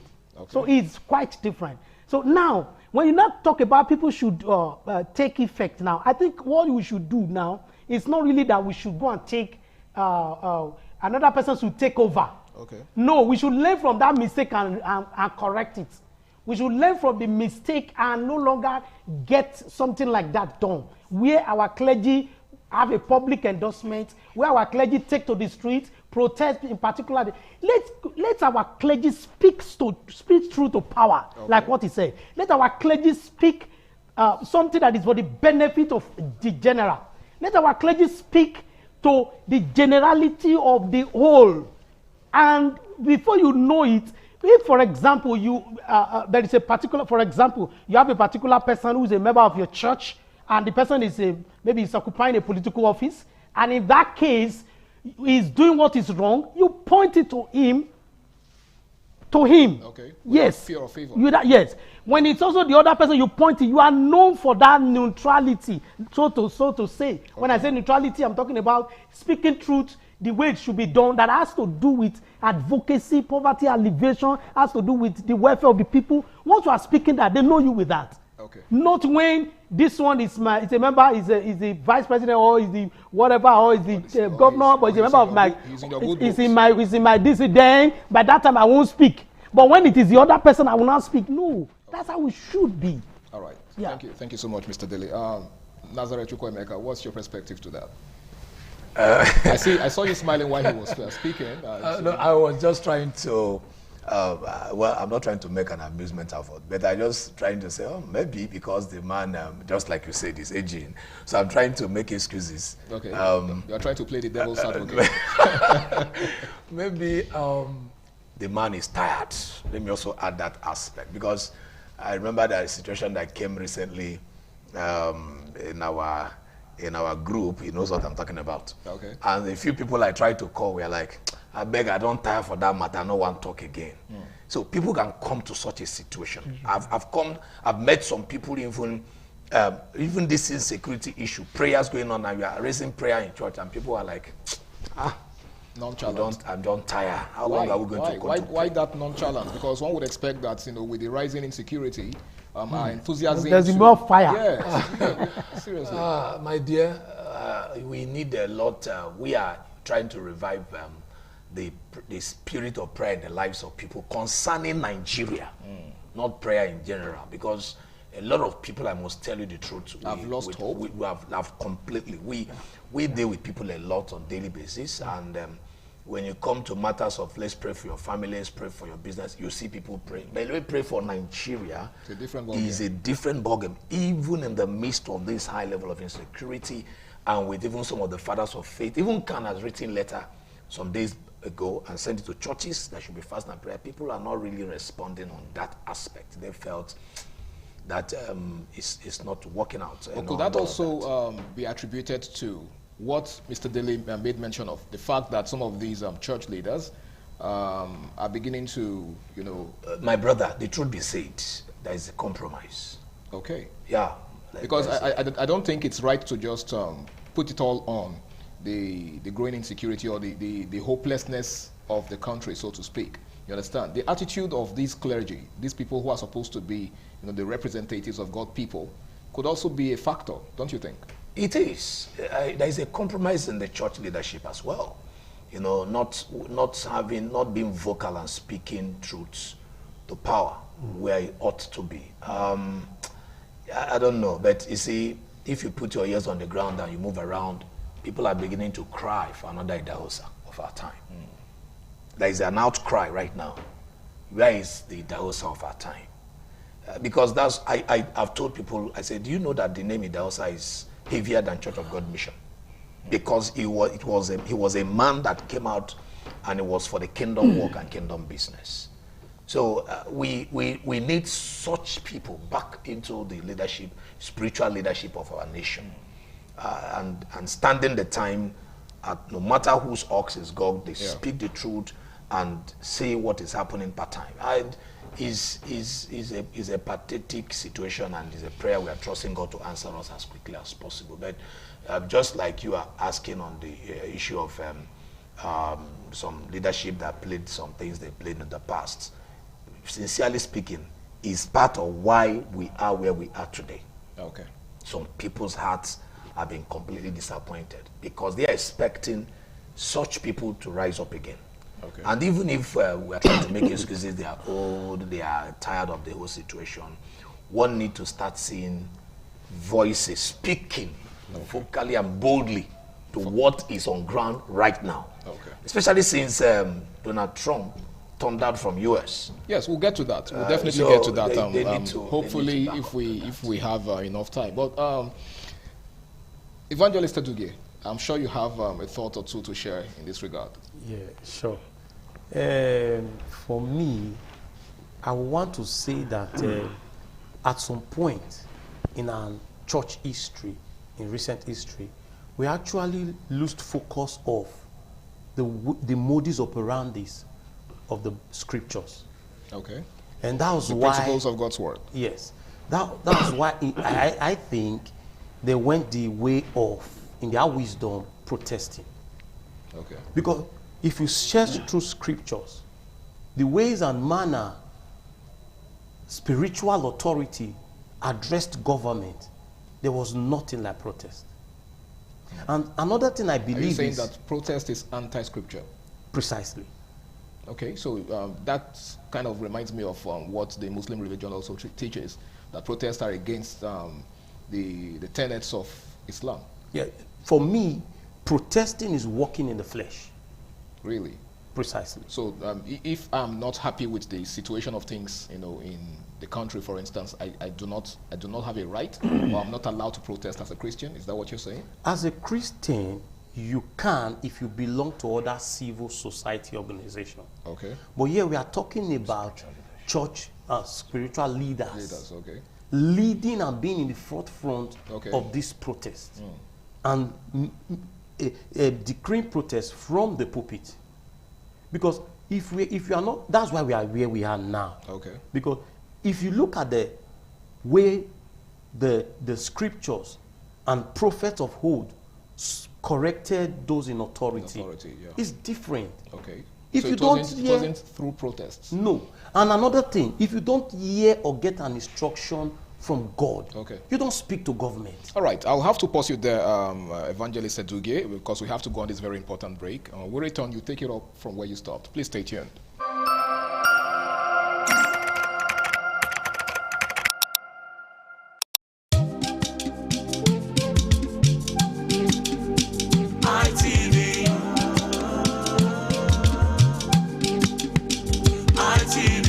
ITV, certainly the best.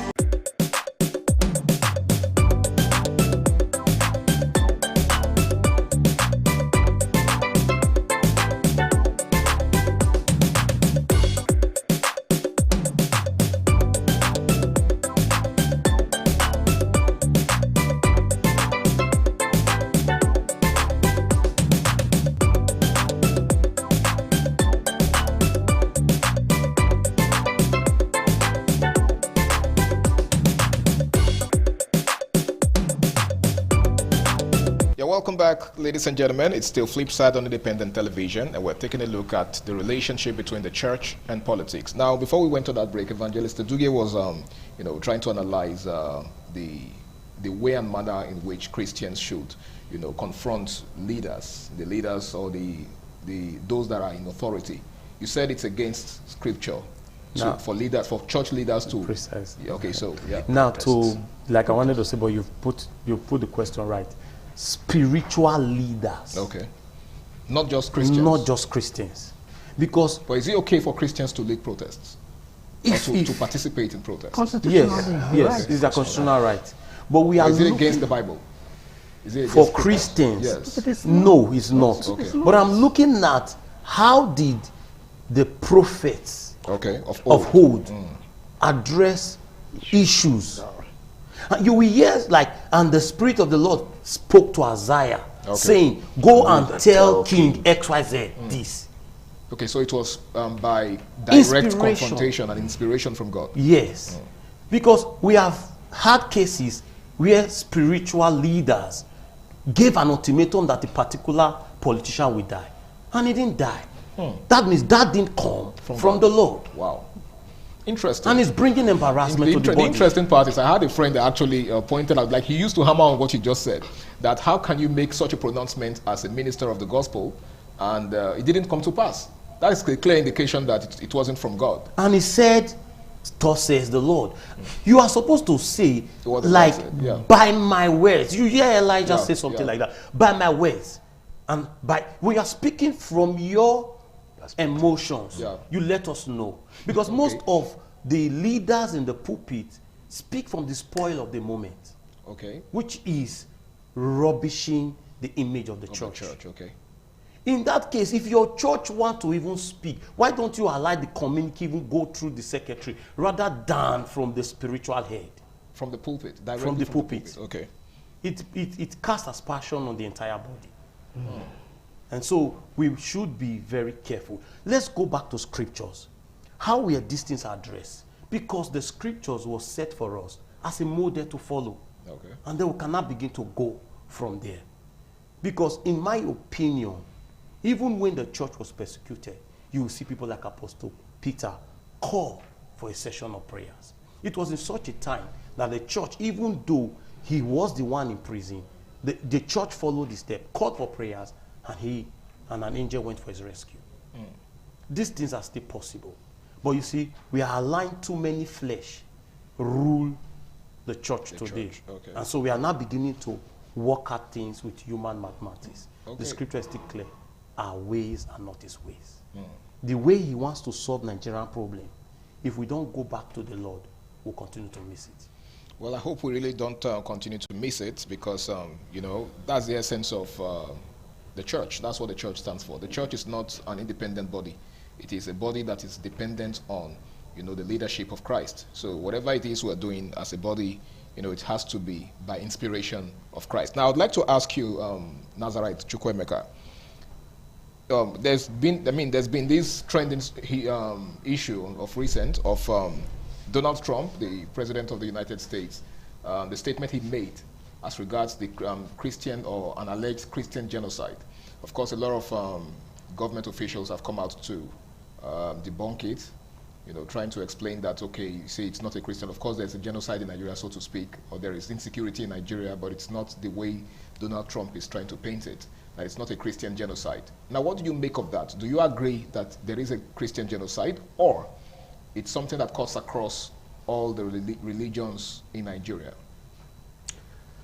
Well, my brother, the issue of whether it's a Christian genocide or not, being a hot debate going on, for me personally, I don't want to delve into certain issues.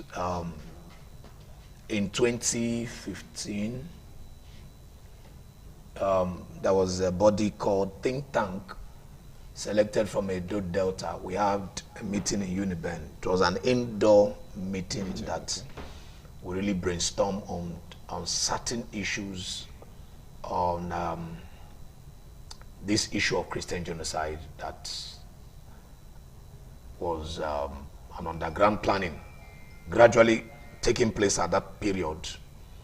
And quite a number of, some number of people brought into that meeting did not agree to it, because the people that came were giving us like a kind of a forecast that if we don't guide the gates as a church, that before the next 5 years plus, we're going to see a lot of mass killings of Christians, because the plan is a 30 years plan from the other side of religion. So, and just before our eyes, we began to see these things playing out. You know, the recent video clip that happened recently, we saw the pastor that mentioned how he buried over 500 of his members in Plateau. He mentioned that elderly man, you know, is going viral right now. What will you make of that? What will you call it if it's not genocide? What do Okay, you call yes, it? it is. I mean, whether it's a genocide or not is not even in question. Okay, it's no news that a lot of people are getting killed in large numbers. You know, especially in the Middle Belt and some parts of the Northeast, right? But the question is, just like Donald Trump has insinuated, is it truly a Christian genocide, or it's a genocide that cuts across all the religions in Nigeria? Well, personally, I will call it a Christian genocide. Personally. Why would you call it that? I call it that because the major I have some books, I have some CDs I've been studying recently. In fact, between that time and I've discovered that over 89% of the targets have been on churches, have been on believers, have been on Christian, have been on Christian communities. Okay, so your standpoint is based on the personal research. Your standpoint is based on the yes, personal there's some documents at my disposal. Okay. Yes, both the ones on CDs, the ones online, the ones I have in magazines and all of that, and some things we have checking it from Kaduna to Plateau to Benue and all of the major target, over 89% of the target have been against Christian communities. Okay. That's the major target all this while. Okay. Right? So that's why I decided I personally agreed that's a Christian genocide to silence Christianity. All right. In Nigeria. So for me, that's my personal belief. Fair enough. Fair enough. Mr. Dele, what's your thought on that? Yes, thank you. Just to add, it's a Christian genocide. It's clear. It's clear across board. Like he said, why do you... I've not heard where the Muslim or the other religion gathered. Though recently I saw somebody posted a clip and said in a church, I mean it was in a mosque somewhere, I don't know if it's Nigeria or not, but just as he said, large percentage had been Christian gathered innocently, doing nothing, and it would just be a direct attack. I'm not saying that because I'm of that faith. Yes. I'm saying based on reality. But apart from his findings, like he said, your finding, yes. Check. But again, there is the question of if it's a Christian genocide, like some persons are, insinuating, how come, there are, people of other religions also being targeted by this, group of extremists? Because if it's targeted at a certain religion, then other religions shouldn't be affected. Let me just quickly say this. Okay. The people that are perpetrating this evil, they are extremists. Okay. Exactly. So they also see these other ones that are as not of them as a secondary or minor target. Okay. Yes. Yes. Minor. Yes, target, because they also, but majorly. Okay. Yeah, they are extremists. That doesn't mean that we don't have friends that are the other side that are not extremists. We've had people get converted from one to the other, and as in their brother, the person will be targeted and hunted down. So in that case, I don't know if I've not seen where a Christian sees someone who live and has to the killing. Okay. So okay. We can only hope that it's not what we think it is. Okay, because the truth of the matter is that whether you're a Christian or not, whether you're a Muslim or whatever religion it is that you profess or that you practice, every life matters. Yeah, every life matters, and it doesn't even matter who they are out against.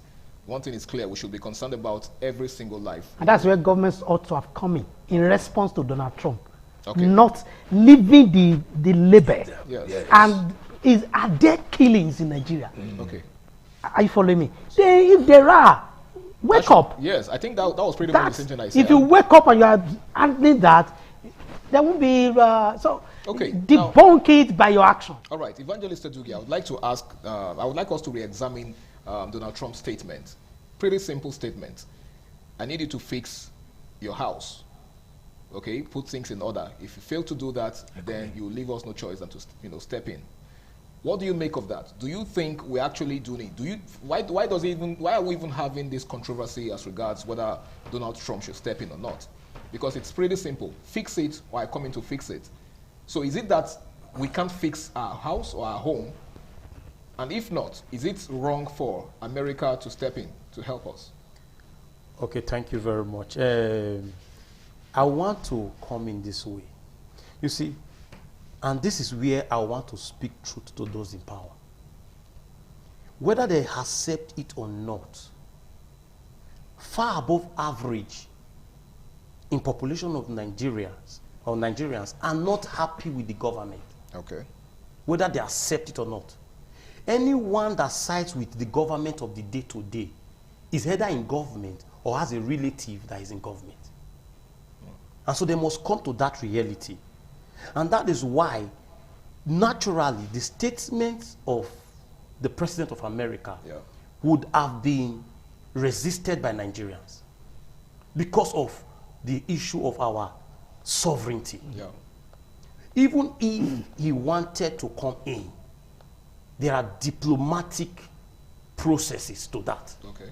But you see, we are jumping to his offer, his request or offer, his offer, or his goodwill, as it were, because a drowning man doesn't care.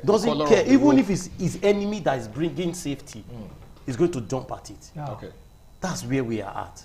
All right. Ordinarily, his move is not the right way, in my opinion. We've come to a point where we don't have a choice. We don't have much of a choice anymore. And that's why we are celebrating that statement. Okay. So having said that, the truth is the government of the day must wake up to the realities. Okay.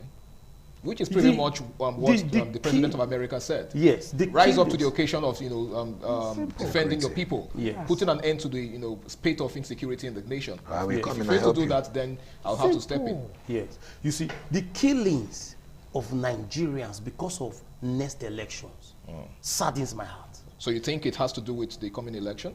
It's part of it, but not it's not the whole of it. Okay, it's not the core of it. Yes. And then to the question of, is there a Christian genocide in Nigeria? If you have asked this maybe in 2015 or before then, I'll say yes. Okay. You see, by the virtue of my workings, I'm a missionary. Okay. And we so you are more or less right in the field. To the field. To the field, okay. And we interact with individuals every now and then. Okay. So it is no longer a Christian genocide. So it has gone beyond. The Nigerian state is under attack. It's under attack. Okay. All right. Quickly, Mr. Chukwuemeka, this question takes us back to the question I raised earlier about what the clergy or the complaints that our clergies or the church leaders are really not pulling their weight in terms of speaking truth to power. Now, this is the point where some of our clergies are supposed to be speaking up. And some persons have been complaining lately, especially on social media, that most of our church leaders are silent. So what's your take on that? Do you think they are truly silent? Or if they are silent, what do you think is the reason? Quickly. I'm not comfortable with this your question. Well, that's basically why you're here, because I want us to examine it inside out. Because if I voice out the way it has been on my mind. Yes, I understand. There's always a way to, the challenge I've had about our church leadership in our current time, I've indirectly mentioned it when I cited people like Idahosa. Our church leadership, why all these citations going on has been because we have more of leaders who are building their own kingdom than the kingdom of God. Their own kingdom. Yes, also. That's just a problem we're having in the current time. I was telling my wife a few days ago, I said, I respect this father in the Lord. I don't want to mention him. I said he was talking about what's coming in Nigeria, but he now made a statement that just put me off. He said, you see this church, when this church prays, God must answer. And I said to my wife, I said, these are the challenges I have with this our fathers. Why didn't he say, if the church prays? Okay, so not this church prays. To his own individual church. And those statements are statements of indoctrinating members to be part of this denomination. This denominational tendency is a monster. It's a monster. It's a monster. So we need to come to a point where the leadership should look beyond. It's not about your denomination. It's not about. It's about the survival of this nation. Nigeria, like my brother said, is seriously under serious attack. Is because we've had insinuations where a certain ethnic group said that the British handed over Nigeria to them, and they must take it back by fire, by any means possible. And from what we had in 2015, there is a 30-year plan, and they want to unleash on it. So the church leadership has to rise up and leave this issue of denomination of my church, my this, that.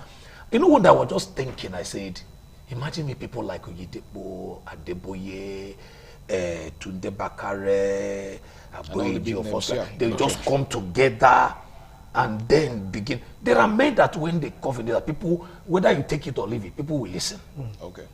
And then people start seeing them coming together and speaking truth and praying and saying some things to the government. The level of influence that they will. They have, I said, and then stop all this issue of denominational issues. Right. I kept imagining how it's going to look like. My brother, I tell you the truth, if this happened and that force is seen for like 2, 3, 4, 5 months sustained, the government of this nation will shake. Well, let's have you forgotten that when they start their campaign and all of these things, they start running to these people to pray for them. That's because of the power that they because have. They know what those people command. All right. Thank you so much, Chukwuemeka, for your very brilliant analysis. Now we have to go on this very last break, and when we return, it will be time for the final lap of the program. Don't go anywhere.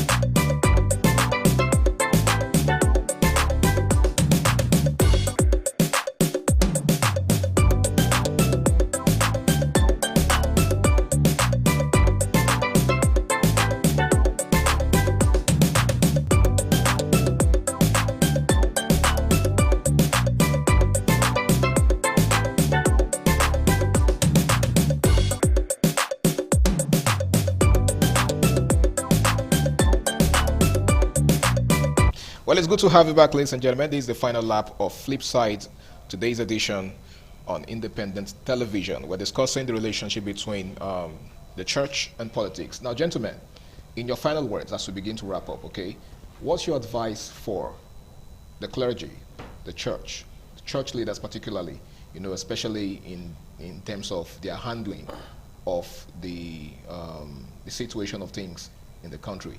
We have, a lot of us, much of what I've been able to gather from what you people have said so far is the fact that they really do not have the willpower to, you know, make the needed impact on governance and in turn, you know, be of benefit to the people. So what advice would you give, you know, to this clergy as regards, you know, their handling of the situation of things in government? Okay, thank you. I think I will first, the church should concentrate on its mandate, which has to do with building life, instilling social virtues, and ensuring that people prepare themselves to live well here and live for the master. Also, I will, you know, our church leaders has influence. The church in Nigeria has great influence that can influence politics and even other administrative offices. And it will be good that people are built without practicing or involving in partisan politics, public endorsement by these church leaders. People are built to function and fit into society, to correct the wrongs. Lastly, our leaders should have the willpower, like you said, to speak truth to power.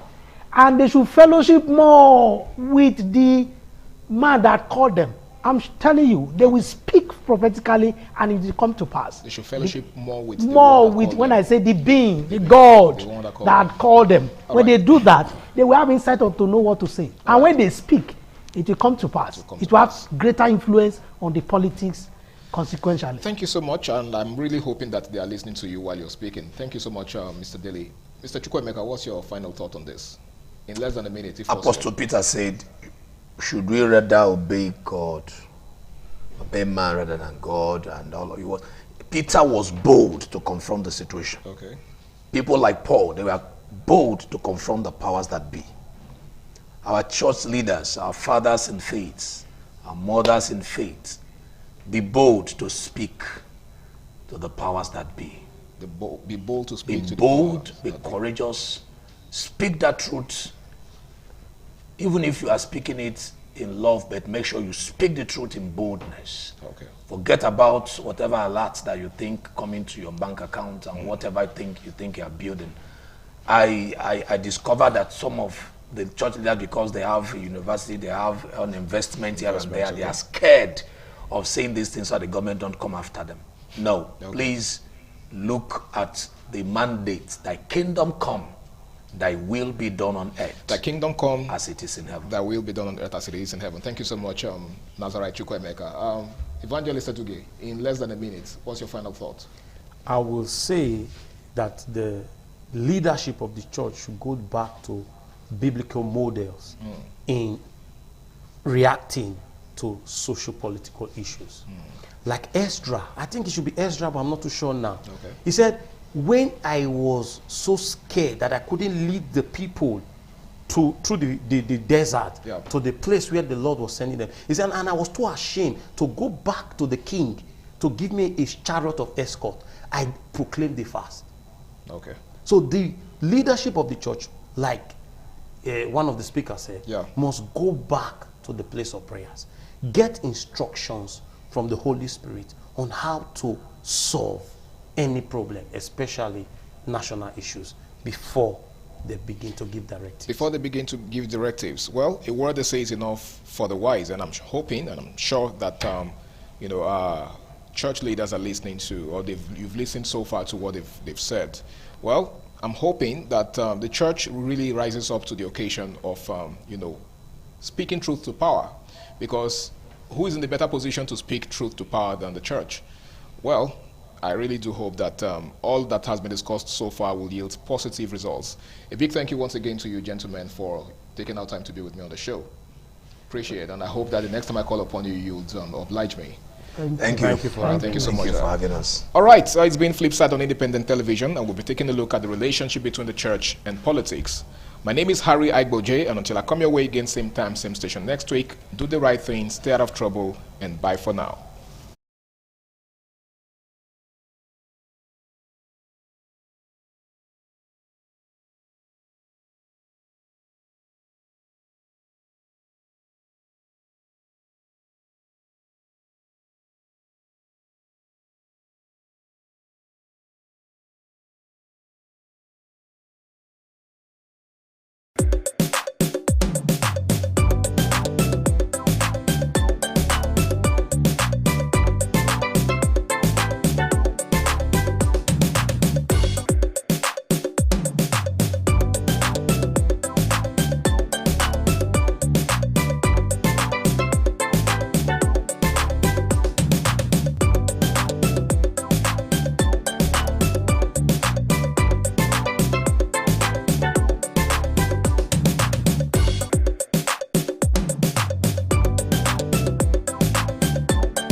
Thank you very much for joining us on the program, Healthy Living. What is the kidney? The kidney is an excretory organ in the body, which is for metabolism. Tuberculosis affects many organs in the body, but the common ones it usually affects is the lungs. Epilepsy is a neurological problem. Okay. It is an injury in the brain which causes someone to begin to convulse, to go into fits. It is curable, but the cure is a long-term thing. If you eat well and avoid those risk factors that will make your immunity to be down, then the risk of contracting tuberculosis will be reduced. If you're healthy, then you're wealthy.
ITV, certainly the best.